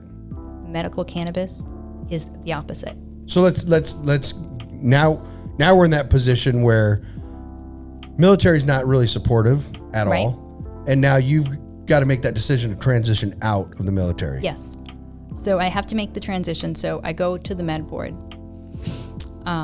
Everything's all virtual. Basically, the numbers come back that I'm not 100%, and they're still not putting my medicine on there. And so over the next year, I make sure I get everything. And I'm like, look, I'm reading. I'm like, we're appealing this, I'm like my own lawyer over here, because the lawyer there, she doesn't know what she's doing. She's like, oh no, that's good. I'm like, no. Always, you got to be your best advocate, right? You are Absolutely. your best advocate. So then I'd send her the regulations. I'm like, adjudicative hormone treatment. I'm like, that's what I'm on. This is it. I'm like, and I'm not going off it for 10 years. That makes me ready for a med board right now. And I'm like, and also that puts me at 100% permanently because it's over the 5 years that the VA, has. So if you're on any type of medication for over 5 years, you're automatically rated at 100% permanent in total. So then I go back and forth. And so then finally I get my rating and I'm like, yes. So everything comes back. I was at 30% with the Army.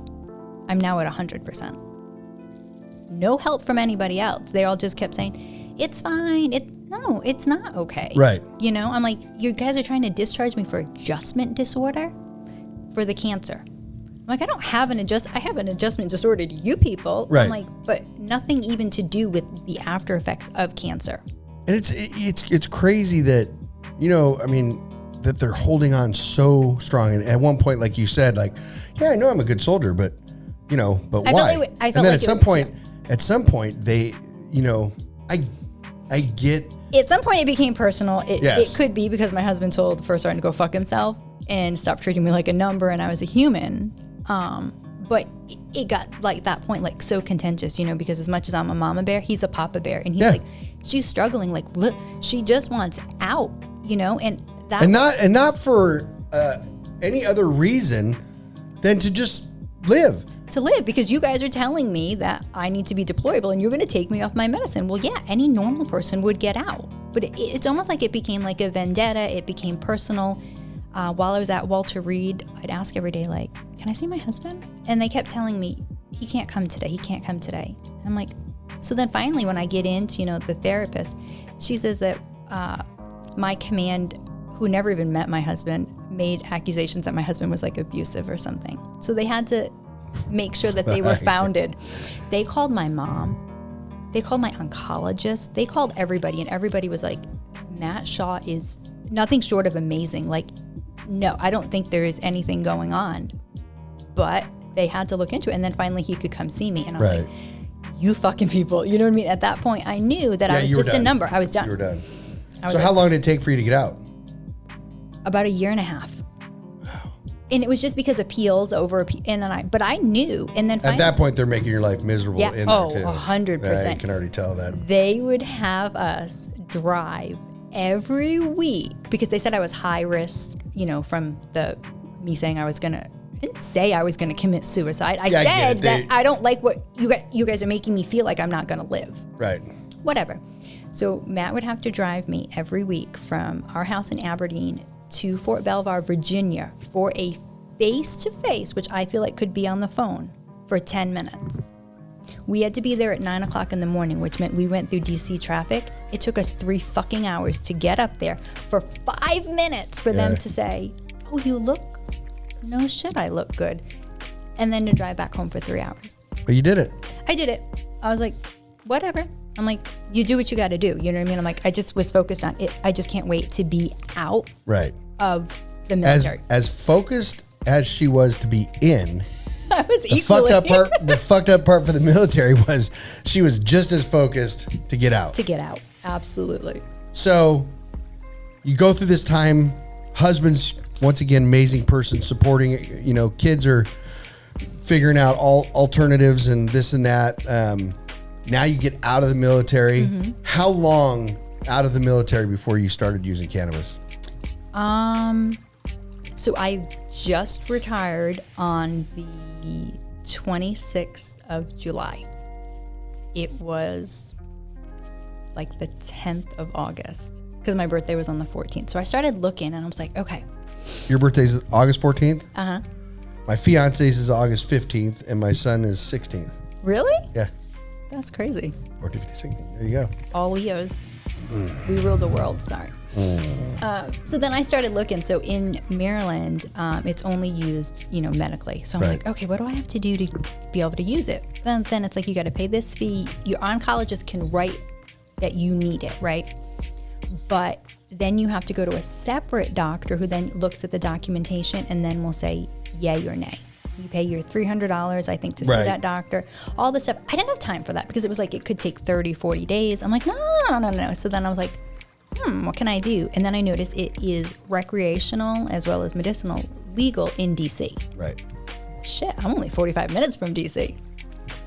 So I go on this page, I think it's called like Where's the Weed or something. So I'm like in bed, this like suburban house mom, you know what I mean? Like my Where's house the weed, bro? Yeah, my house is so suburban. My youngest has a Instagram page. I'm pretty sure it's just dedicated to me, but it's suburban things my mom does. And so like, the love laugh pictures and stuff like that. Like anytime I buy something new, she takes a picture of it and puts it on there and whatever. So I guess I'm not the typical. This is my mom's edibles. Love it and laugh. Love it and laugh. So then I'm looking and I'm like, oh, okay, well, wait a minute. You can just like meet these people. They're like couriers, or you can go there. But because of COVID, and I'm thinking, I'm like, oh man, I don't know, maybe. And then Amy tells me, hey, I'm going to be in town the 15th, which was the day after my birthday, in DC, near the Pentagon. No shit. She's like, yeah, we want to see you. Oh, I'm like, okay. I'm like, yeah, I'll come see you. So then the whole night there, I'm like telling her, and she's like, what are you saying? I'm like, look, I'm saying I want to order some stuff. You're on your thing. You're like, where's the weed? Right. Well, because then you go and it brings you to this website. Wait, I love this app. Where's the weed? And it brings you to this website and you can pre-order stuff, right? So then it'll list how everything is, So I think one thing was like Girl Scout cookies, and then there's this Denver stuff. And now by the way, I know nothing. Like, okay, I'm like, oh, that says Kush. I think that sounds familiar. I'm like, that looks good. Oh, in it, Purple Kush. I've definitely heard of that. So I'm like, just kind of like looking at all this stuff, trying to figure out, because I'm no weed connoisseur. I'm like, I have no idea. Right. But I'm going to try it. Just like the military. We're going to try this. So then I'm messaging my husband, who's like, you can't be serious. No, he's pro. Like, he smoked growing up and stuff like that. He's like all for it, I'm like, I'm going to do this. So my sister's like, are you seriously going to? I'm like, I am. She's like, where are you going to meet them? So we're technically in Virginia, right? So we're just like right over the line. So they can't come there. So I'm like, I'm going to find a Target.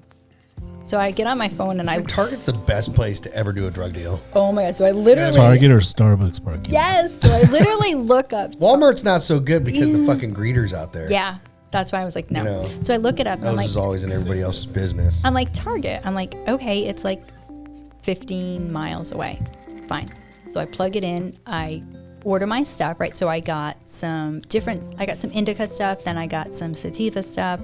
Definitely got some gummies, because I don't know any of this stuff. I'm just fucking trying it all. No.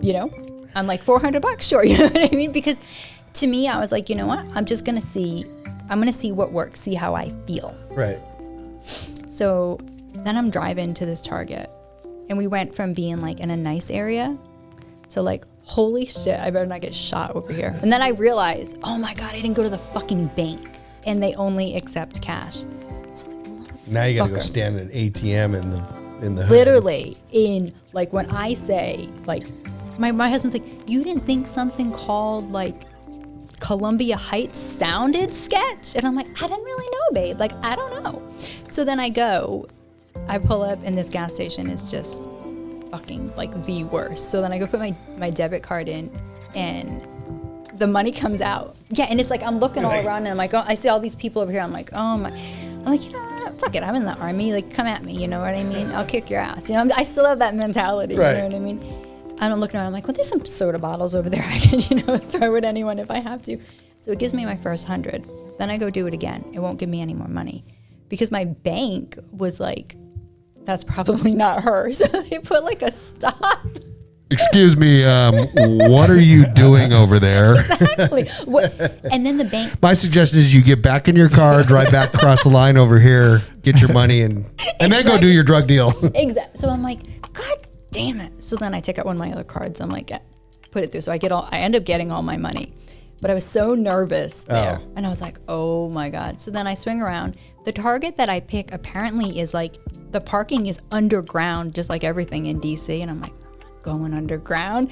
So I message, I'm like, hey, look, I'm on the side of Target in, a black SUV. Just meet Park me there. Next to the dumpster. Yeah, you know what I mean? Black SUV, like yeah. It's all the feds coming up. I'm like, thank God it's legal. You know what I mean? Because that's what I was worried about. So I'm like, I have to worry about the police. It's legal. I'm not actually doing anything wrong. Right. So that. But somehow you still feel that way in some ways. But I felt like a bad. I was like, yeah, this is cool. Okay. Yeah. So then it's bad. This is cool though. This is kind of cool. So then I wait. He pulls up, and then I'm like sitting in the car, and he's sitting in the car. So like, I don't know how to do a drug deal. So then Like, what's up? I call him. So he's in front of me. I go, Lights are flashing. Yeah. I go, do I get out? Flash twice if you got the shit. Yeah, exactly. I go, what am I supposed to do? I go, Okay, flash 3 times if you got the money. if you got the money, I go, do I get out of my car? Do I come over to you, or do you come to me? Like, I'm thinking it's like something like in one of the movies, like, he's gonna come sit in my car. We're gonna bullshit for a minute, right? Give this dap, and he's gonna leave. He's like, no, you get out of your car, come over to my window. I have your bag. Like, it's very professional. I'm like, oh, okay, all right, I'm on my way. He's like, man, another one of these crazy bitches thinks this is like some gangster drug deal and shit. It's like some nerdy guy with glasses. It was. He's got a Starbucks sitting there. His name is Tio, and he's just shout out Tio. to him. Yeah. What's up, Tio? Leave it on the park bench. Walk away. He's like, congratulations. He's like, we threw some extra, they were like banana blunts in there. I'm like, I don't know how to smoke a blunt, but thank you. He's like, they're pre-rolled. I'm like, good, because I don't know how to roll anything. So then I get this bag, and it's this brown bag, and it's just filled with all my goodies. And I was like, ooh, okay. I'm like, but now I got to get back to fucking Maryland, where it's not legal. Mm-hmm. Man, you're a trafficker. I know. Exactly. So then I was like, okay, what's the best way to traffic this? So I'm like, I take my army bag, right, with all my stuff. I'm not gonna look in that. That's personal price. So I'm like rolling and putting all this stuff, and it's in these nice little glass bottles and stuff, exotic bloom all over it. I'm like, okay, this works. And I make it home. And I'm like, man. Now. I was like, that was fucking easy. You know what I mean? I'm like, how are all these drug traffickers getting caught? Oh yeah, that's the gateway. That's the only gateway that happens with this. Is that it's like, fuck, how much could I make for bringing this over here? Exactly. Yeah, that's where trouble starts. So then, and he called to check up, and he was like, hey, I just want to make sure you didn't have any questions. I'm like, no. That's cool. And I thought that was really cool, because he kind of knew that I wasn't versed in any of this stuff. I just wanted to try things. Right. So I got some gummies, right? And I was like, that's what I'm going to start with. I'm not going to, because I don't know how long it's going to stay in my body for if I smoke. I'm like, so tonight, you know what? I'm not taking any of this stupid prescribed stuff. I'm going to just take a gummy. I read it, and it's like, if you've taken it before, take a whole one. So I'm like, I'm going to just start with like a little quarter because I'm tiny. I take like a quarter of it. 45 minutes later, I kind of could feel like, I'm like, okay. I'm like, all right, I'm going to go to bed, shut off the TV, go to bed. I had the best night's sleep in a long fucking time. I woke up, and it sounds so like cliche to say everything was clear. But that's the great thing about this is that even though it does sound cliche, it is. Because that's the truth. That's what you're talking about. As much as you want to be selfish and say that was you're the only one that's experienced that, that's the truth. 100%. I just was like, holy shit, I feel fucking good. I was like, okay. So I go do my shower and stuff, and I was like, all right. So I still have all this other stuff. I'm like, I'm not going to try anything else yet. I'm going to repeat this again tonight and see. Smart. Repeat it again. And I'm like, oh my God, I didn't wake up with and when I would get headaches, like the headaches were so bad that I'm like, migraines, I'm throwing up. Yeah. And then it throws off the whole day. Yeah. Another night, really good sleep. And I'm like, fucking at this point, I'm like, amen. You know what I mean? Like I was just relieved. Even if let's just say it gave you 2 nights of sleep, that it gave you those 2, that's so much more than what any of this other shit does. Absolutely. Because you know what I mean? There are some people that take trazodone, right? So I don't know if you're like versed in trazodone. I know. Okay. Some people are like, there'll be like a man, he's like 250 pounds. He's like, oh, I take 50 milligrams and it knocks me out. I was on 200 milligrams and I was still waking up every 4 hours. Yeah.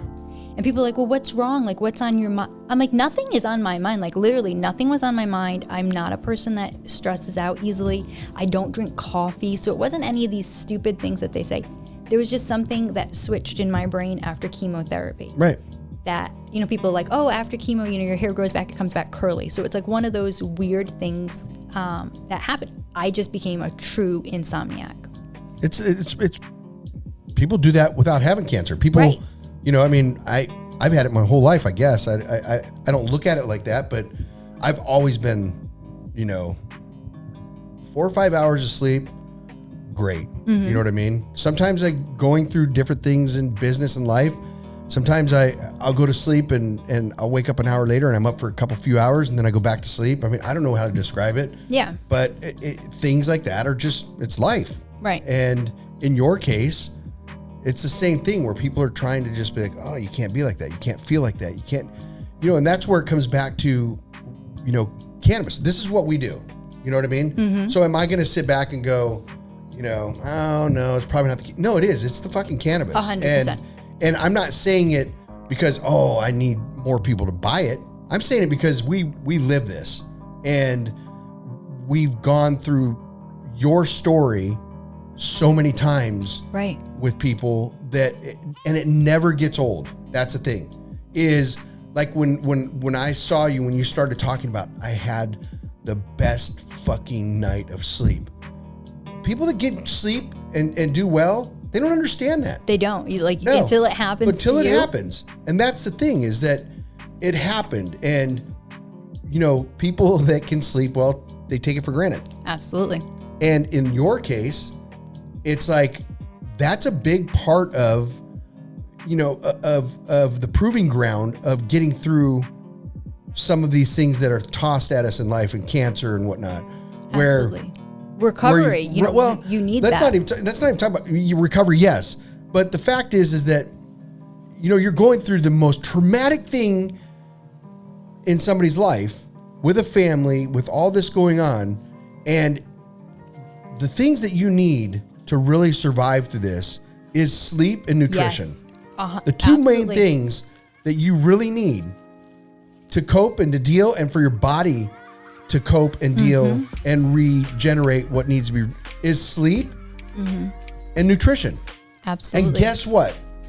Cannabis, just straight, if you want to smoke it, eat it, tincture, it, no matter how you consume it, it's proven to be great for both of those things.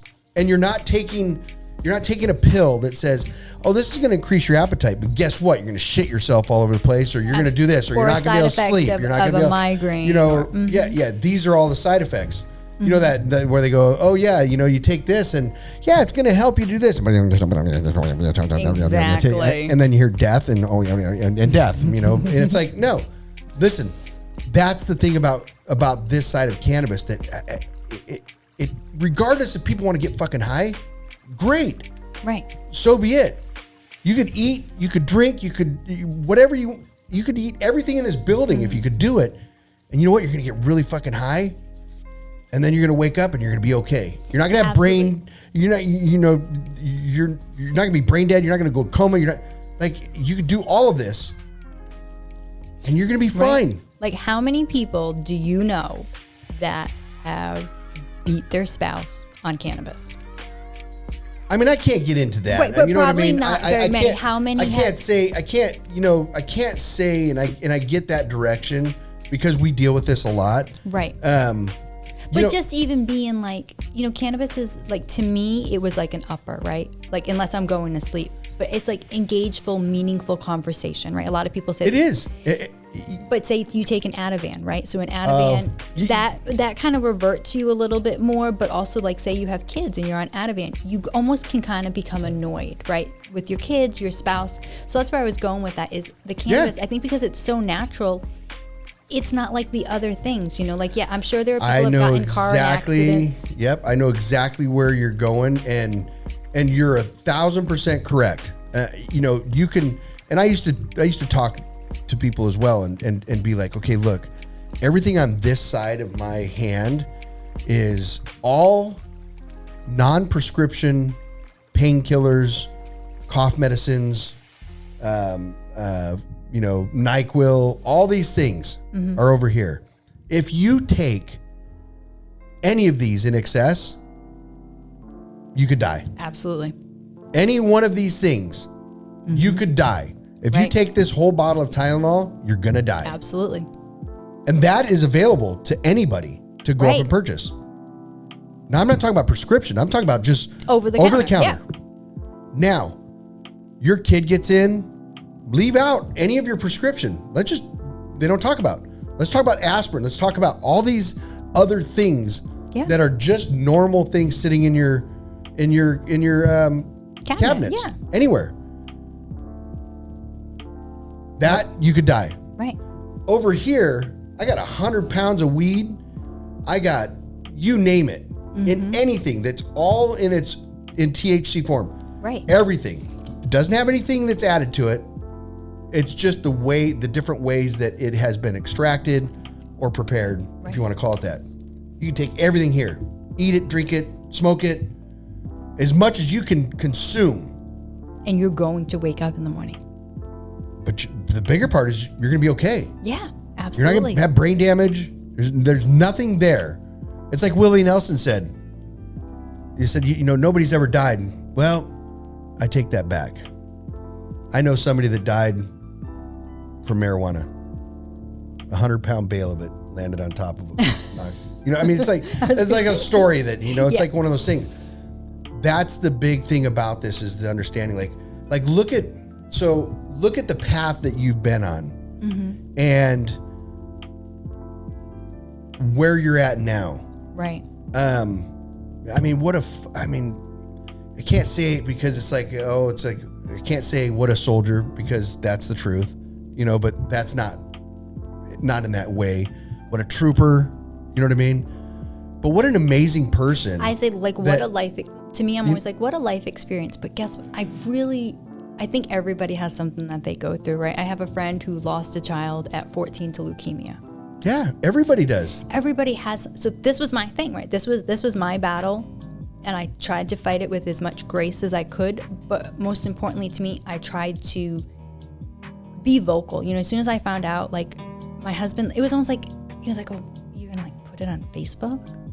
Yeah, I'm going to put it on Facebook because there's all these other women that are my age that I'm friends with. And I need to let everybody know that, holy shit, this can happen to you kind of thing.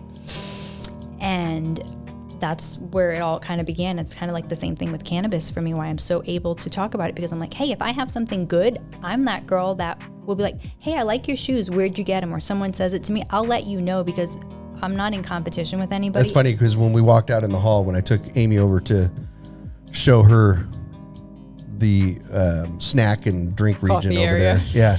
We walked out the hall. She said, oh, I like your shoes. So like, we have this thing with shoes.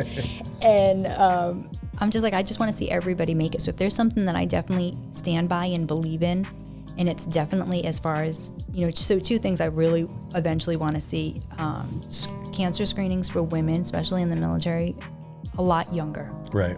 Just because, you know what, some of them don't know. I went to basic training with this girl, I'm going to just tell you this quick story, no word of a lie. I'm not going to say her name. She was homeschooled, right? And so, when it's like left, right dress or whatever you're doing, right? She kept going the opposite way and nobody knew why. Well, her mother taught her, but how we're facing each other. So, when I raise my left hand and you raise your left hand, it's the opposite. So that's how she knew. And I was like, holy shit, there's really people like that exist, but there are. So yeah, we had to help her. So I'm like, you know what, don't assume that everybody's always on the same page as you, because they might not be, and so I would really just like to see on the veteran side, more so just because it's close, because I know, serving, and I didn't serve in the capacity that Amy or even Matt did. You wanted to. I wanted to. I really did. You know what? So it sucks because you wanted to, and you had this little reason that you couldn't. Exactly. Cancer. But there could be bigger things. There could be bigger things for me out there, and I'm going to be waiting for them. And I don't mind advocating because it feels really good not to have to open a pill bottle all the time. I can 100% say that. That's the thing. Yeah, that's the biggest part of this whole thing is that it is, in a weird way, I'm not saying that it led you to marijuana, because that's not what it is, but your path, unfortunately, with what you've had to deal with, marijuana or cannabis, pot, however you want to call it, has become a part of your life. Absolutely. And not in a negative way. Right. Not that it can't be. Listen, it's just like anything else. Anything else done in excess, you can abuse anything. Becomes a problem. Right. And I understand that. But in your case, look at what it's done for you, your family, the people Absolutely. around you. You know, I mean, to me, it's always amazing. It really is. And in your story and so many other stories of how and why. I mean, think about like, you know, having the guys here at HVGC, you know, I mean, thinking about the reasons of why people are using cannabis for other than getting high, which I think getting high is great anyways. Absolutely. But it's helping. And so I always say, listen, if it's helping and it doesn't have any side effects to it, why not use it?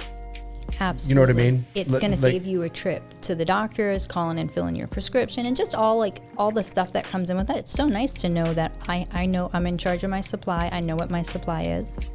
How about the fact that I'm not against modern medicine at all? No, because I still have to take medication Sure. to keep the cancer away. And some people are like, are you going to just do like an RSO and like never use, you know? Yeah, you can't ever go that. And I'm I like, mean, no. I don't want to say you can't ever until there's something that's put into that way. But But I always this say it's a is an supplement. added- yes. I always say it's a supplement. And It's an added level. And so when you're sitting there and they go, okay, we're going to start you with this, and you may have some side effects, and if you do, you need to take this. So the side effect of this is typically a loss of appetite. So then right there, you can cut that from there. Now think of it as a chain, because you take this is going to help this problem, Right. but it's going to create another problem that you're going to have to take this. And that's going to help you to eat. But because you're taking this has a side effect of this. So you're going to need to take this as well. And this and this and this. So if you start here and they say, you're going to have a loss of appetite. You go, I'm going to stop there. And from there on, I'm using cannabis. So I'm going to take Absolutely. this. And because I can't eat or I lose my appetite, guess what? I'm going to take cannabis. And now I just cut that whole chain of other medications to combat each negative side. And now I'm just going to use cannabis. It's not saying to don't do this. Right. It's just saying now I can limit down to, instead of 15 or, you know, Maybe just maybe that's 5 dramatic. medicine. You know, yeah. Or 'Cause I this still one you're keep going to have, them, yeah. this one you're going to take this. We need you to take this at night. But the side effect, unfortunately, is that you're going to have a hard time sleeping. Okay, so we're going to give you this. No, you know what I'm going to do? I'm going to go ahead and I'm going to eat a couple gummies at night. It's all natural. And I'm going to take this medication. I'm going to take my gummies at night, and I'm going to go to sleep. 100%. You know, this one, I've lived this. I've seen it with people. I mean, we've done a lot of stuff. We've worked together with oncologists on how we can better these things for people to be able to not have to take all these medications. And that's my belief, is that's what cannabis is here for, is to help. I think so. I think so too, because I think there's cocktails, you know, like, okay, 22 veteran suicides a day. Nobody can say that none of those suicides pharmaceuticals play a part in. Nobody. No. Because they put me on one medication. It was like, I don't even remember the name. I took it one time. I was like a zombie. Like, I went to my oncologist office and he was like, I've seen it.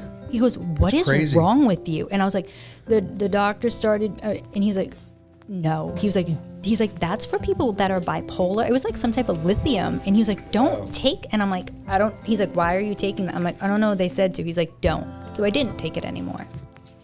But had I have taken that, and then like you mix that with alcohol, it could become really dangerous. yeah, And you could get in such a bad space. And the things that you do and that you find, it goes on with the whole negative. It's not just that, but it's also, you know, chemical imbalances that fall from it. Absolutely. You know, I mean, there's a lot of mental disorders that come from it. There's a lot of these things, and they're fighting. And I understand they're fighting, but if you have something that's sitting in front of you that's going to eliminate one problem, why would you not do it? Because you're using all of this stuff. Right. What? Because it's a prescription, because somebody said, yes, it's okay to do this, and yes, it's okay to do that.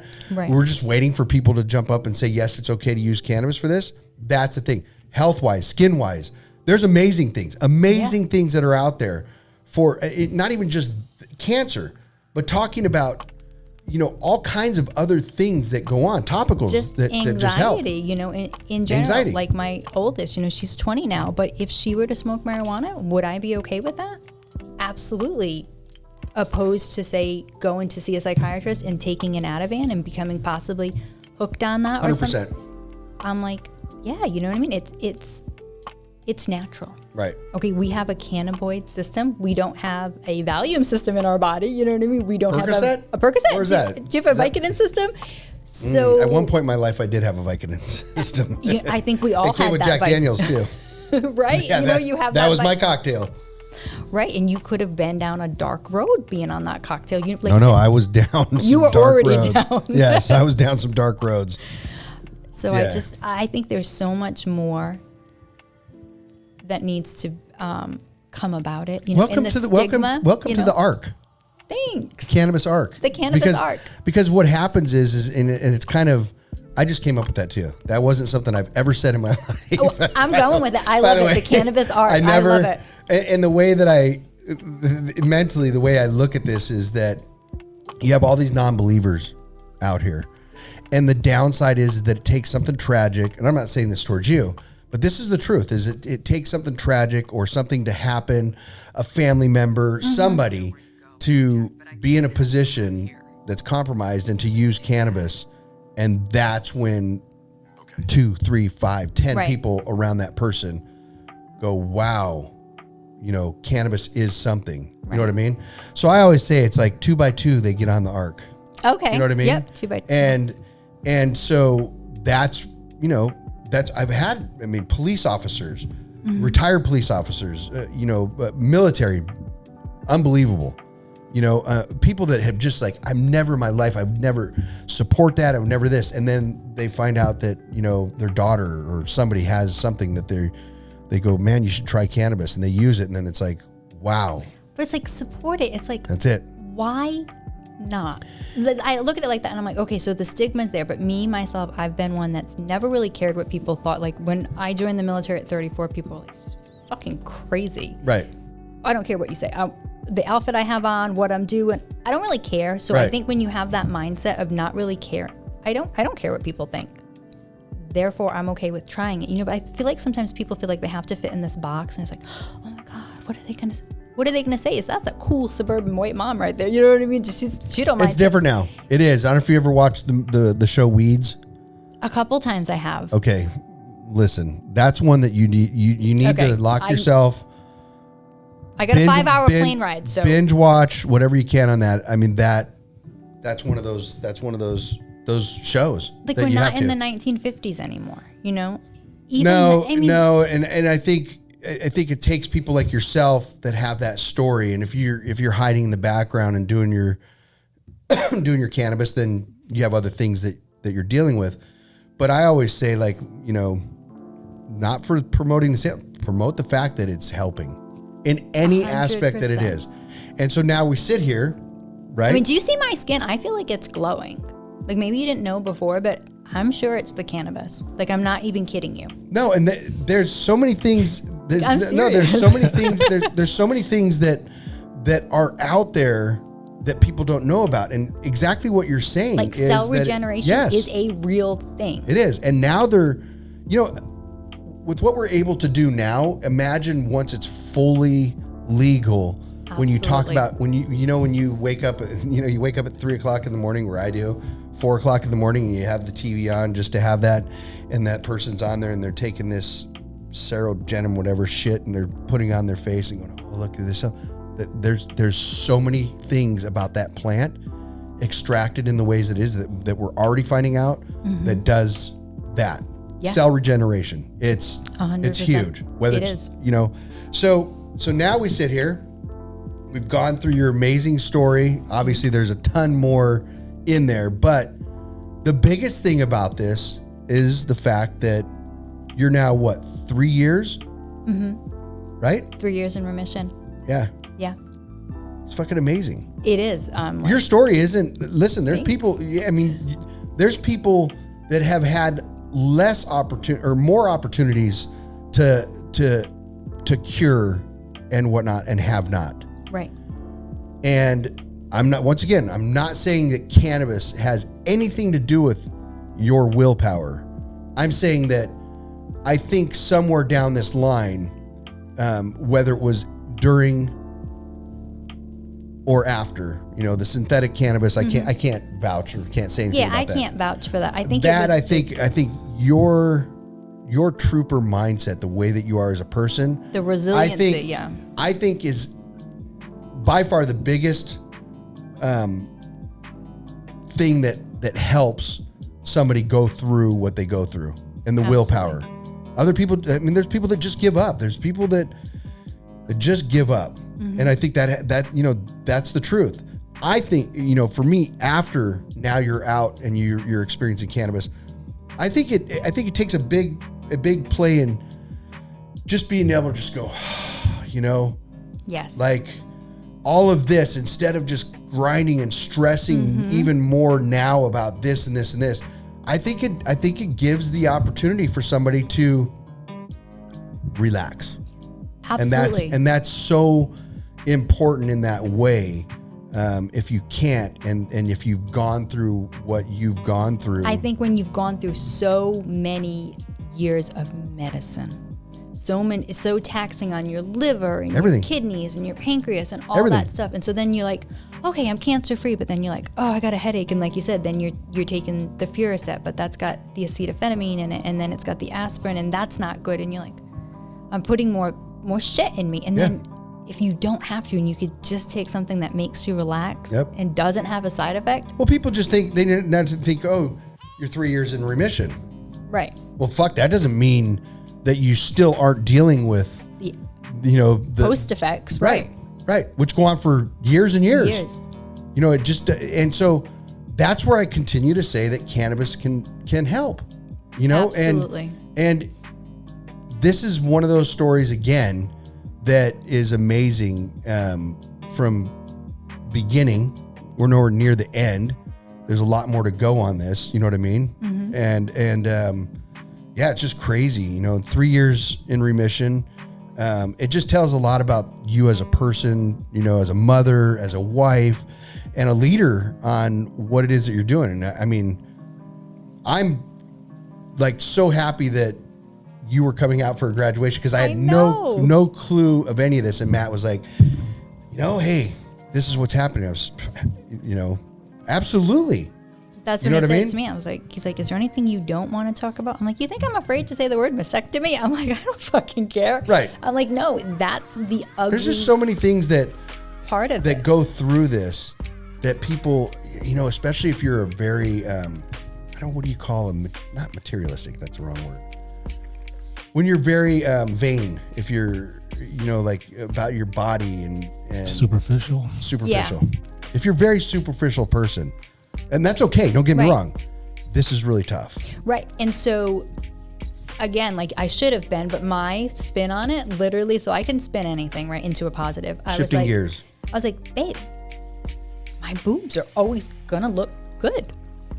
He's like, Amber. And I'm like, no, but seriously, like the only person that sees me naked is you, right? And so we've already gone through this, it is. I'm like, but to everybody else, right, it looks great. I'm like, I'm gonna be 90 in a bathing suit. He's like, I'm like, yeah, but I will be 90 in a bathing suit and it'll look fine. I'm like, so I'm okay with it, Yeah, I got ageless titties now. Exactly. I'm like, and I don't have to wear a bra? What? There you okay, go. and like you guys are not women, but to a woman, it's like, you can wear any tank top you want.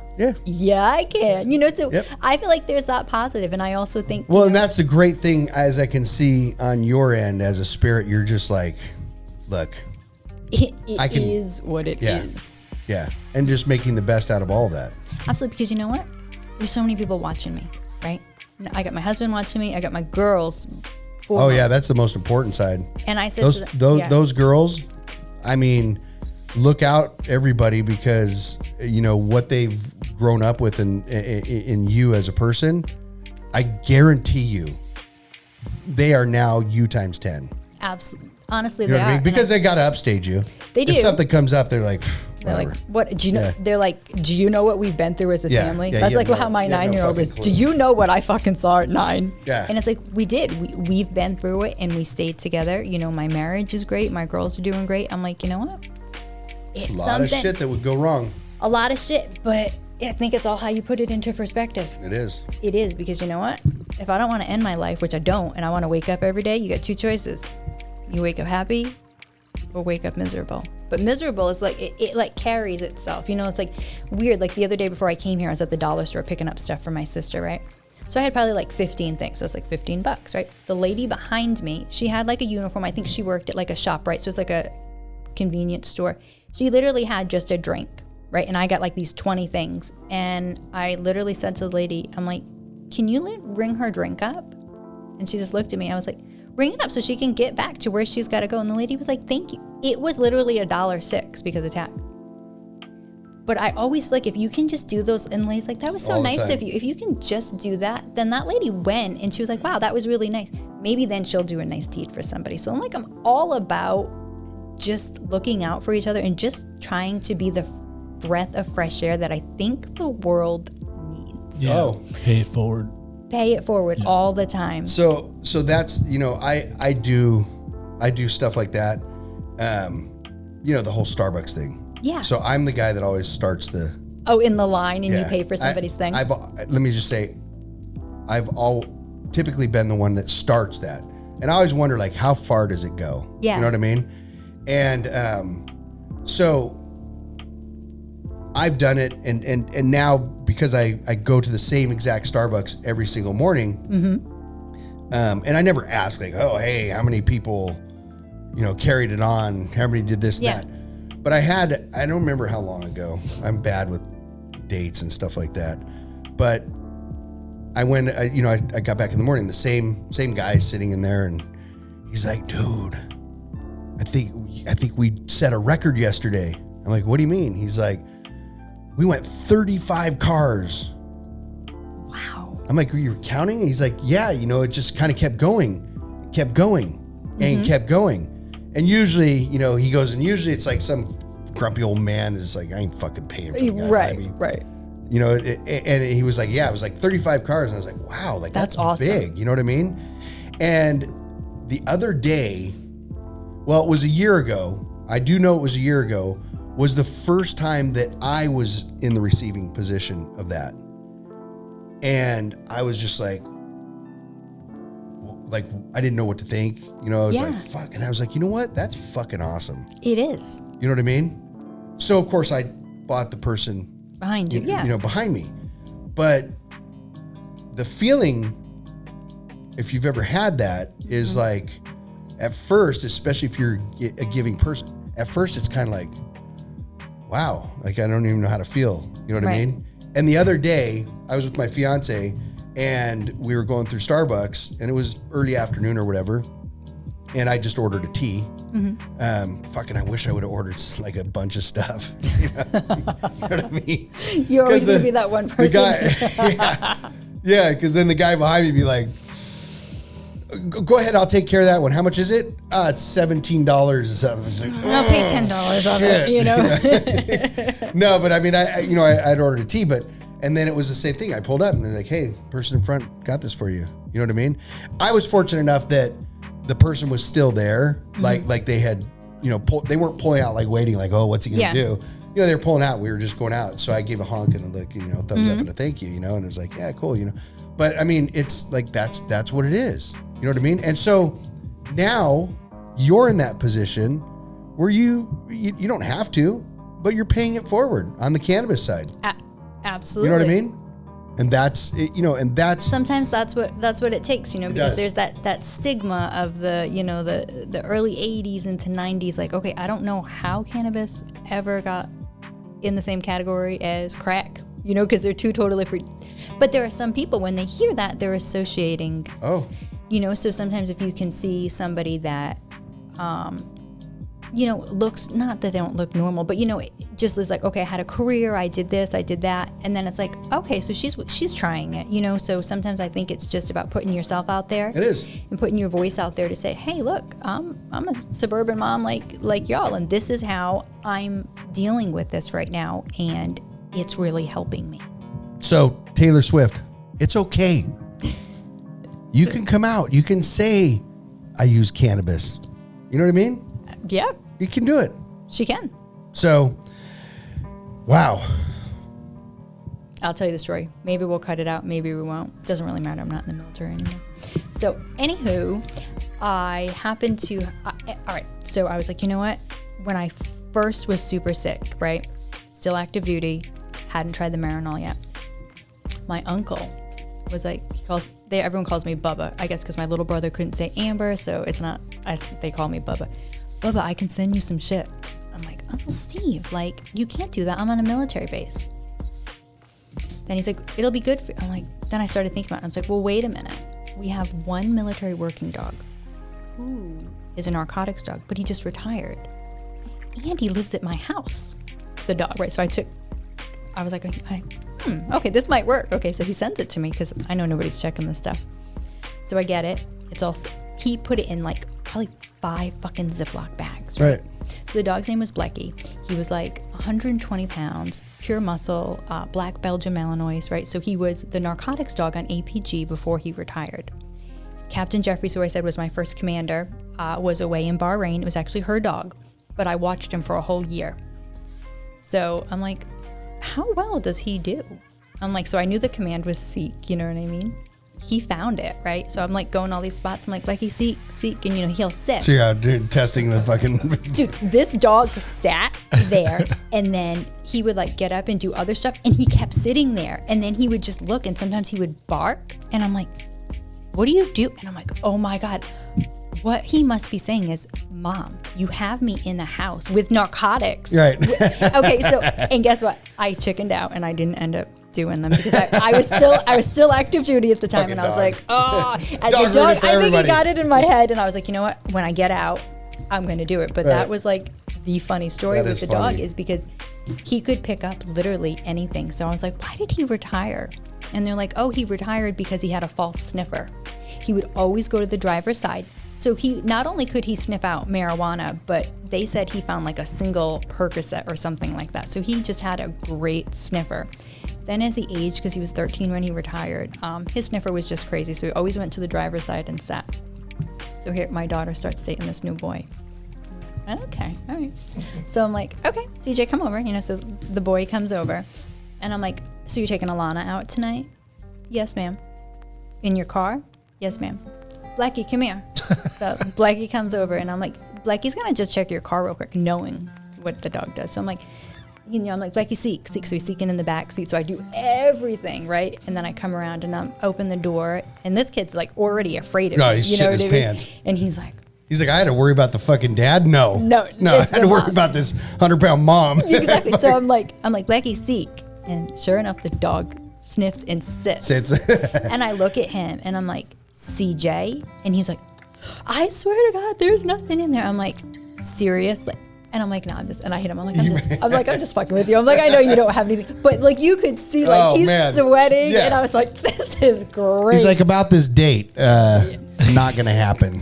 I've already had enough. Right, they're still together 4 years later. So I'm like, okay, all right. So like we joke about it all the time, but that was like my funny story. And I was like, I felt like the dog was judging me. Like he was really judging me. He's like, dogs are like that. Yeah, he's like, look at you, like you drug addict. You know what I'm like, Blecky, you're retired. I've been training for this shit for so long, and now I'm gonna live with you. And these is this a trap house? Yeah, no, it's not a trap house.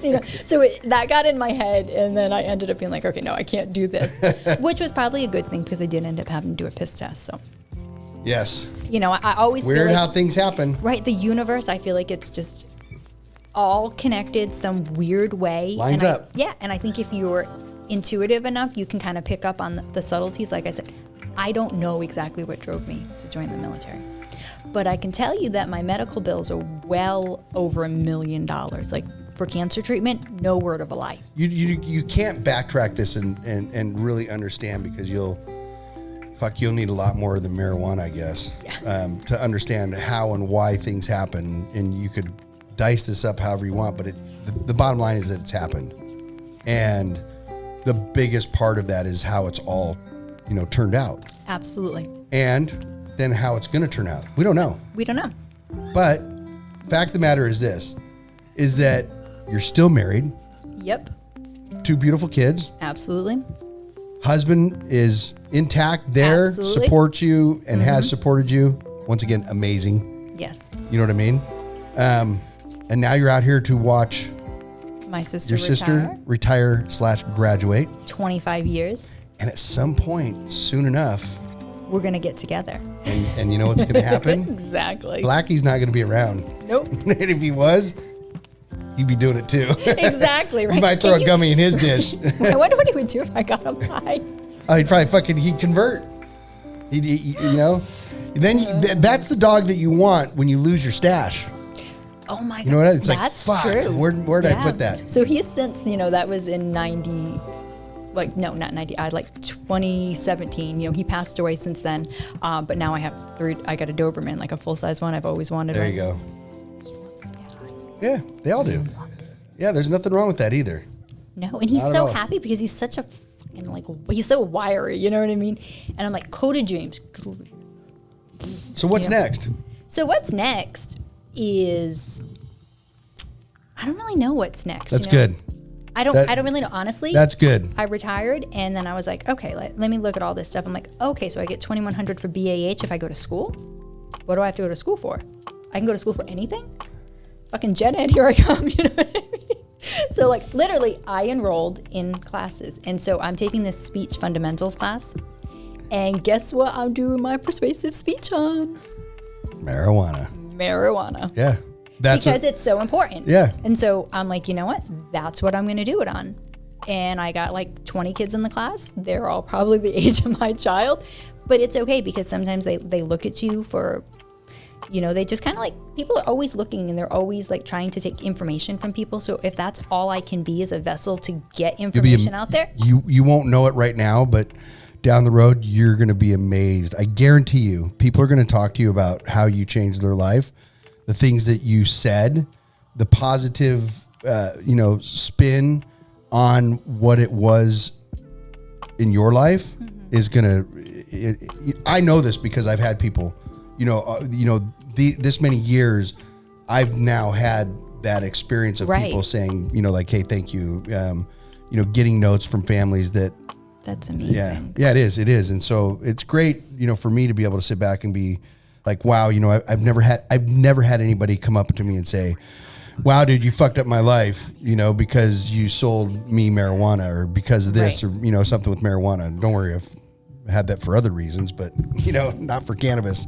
So that's, so that's, once again, this story just continues on and you can't get away from it.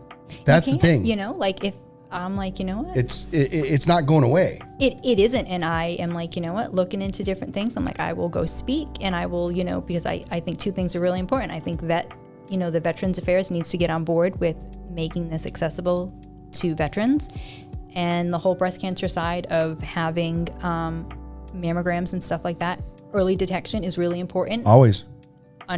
So those are my avenues. I'm going to finish gen ed studies. And then I was like, you know what? I'm like, maybe I'll go to law school. It's 3 years. Like, who the hell cares? You know what I mean? I'm like, I can do it. Military law is always interesting to me. And maybe those are the fusion ways for you to, to go back and retrace the steps to allow people to follow that path. Absolutely. You know what I mean? Like, you're never too old. You can always recreate yourself. Not just that, but just the whole path that you've taken, even with cancer and with how you've done this. Like, those are things that maybe in your future. I can't thank you enough. And once again, 3 years, right? Yes. And this is me now. Breast cancer survivor, military, mom. There's like so many things in there that you should be proud of, and I guarantee you everybody around you is proud. You have a light. You know what I mean? There's nothing. This conversation has nothing been dismal. There's negative things, but you can see you're a very positive person. Absolutely. Wow, people are lucky. And I'm definitely lucky. Thank you. That this happened in this way, because these are things that I live for. As much, as people don't see this, is like, this is what and that's why we do this is to get this. You know what I mean? It's selfish on my part because I get so much from this. Right. And yeah, we have fun with other stuff, but it's getting the stories of people and how they're surviving and how they're doing. And, you know, whether it's, you know, Charles Dimery from the NFL, you know, right. I heard that he had been, you know, for his whole life, you know, and being able to have that person come and talk and, you know, talk about these things to just everybody that's involved in this industry. So we're real fortunate to be able to do this. I think the work, I think it's amazing because you don't know who's going to tune in. Like you said, it's like not the 700 Club, but right. Remember the 700 Club back in the day, you know, people would just listen and it would just change people sometimes. And so I kind of feel like marijuana is, honestly, it's the same way. Right. You know, it's not a gateway to other drugs. It's a gateway to a better you, I feel like. It is.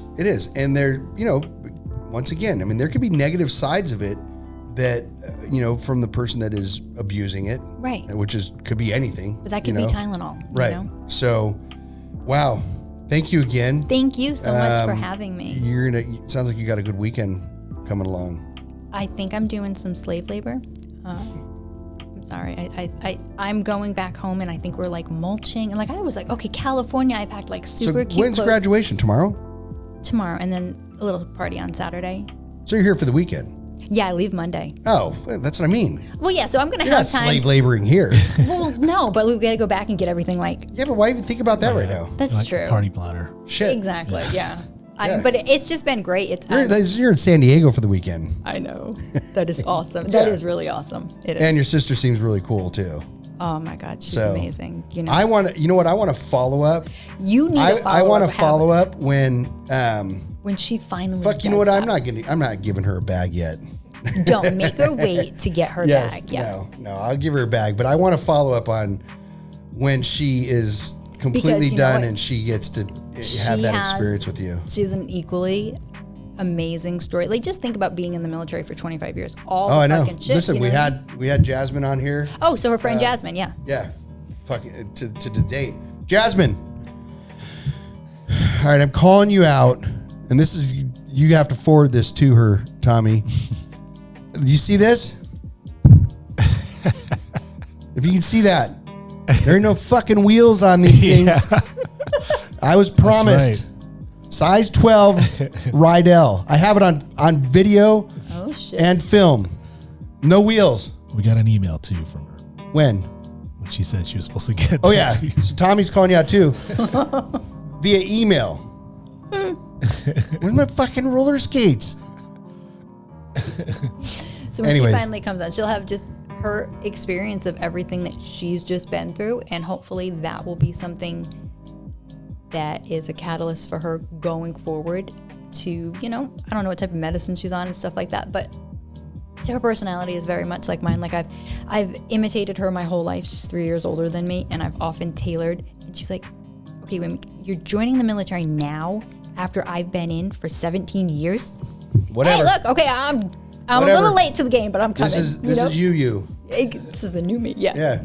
So, I mean, I'm excited to be able to listen to, because I think her story is absolutely amazing. Well, we have to, you know what? We have to have that follow up where you both come in and we absolutely. Yes.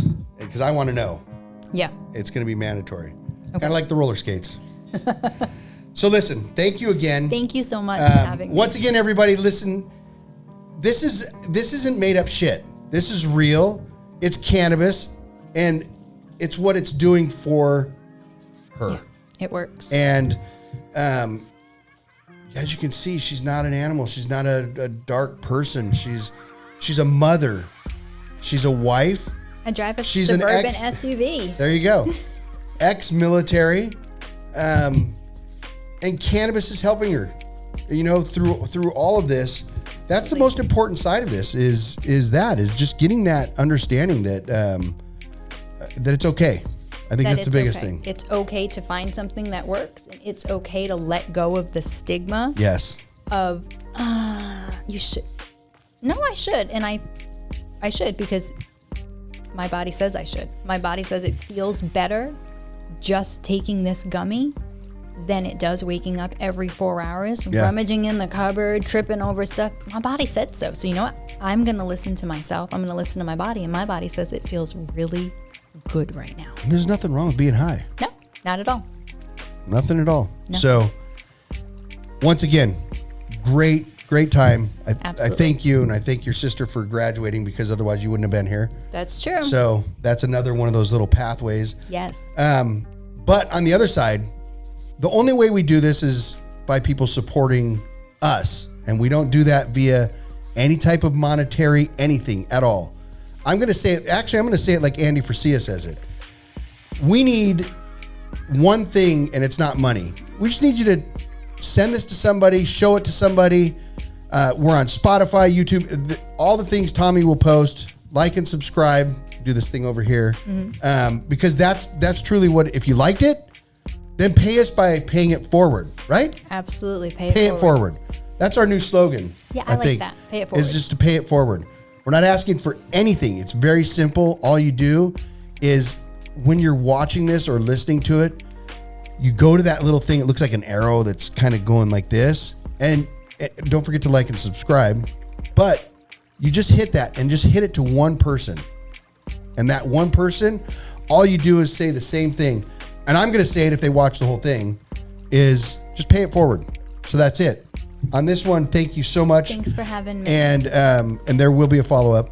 There will be. And once again, thank you. And for us here at PV Unfiltered, peace.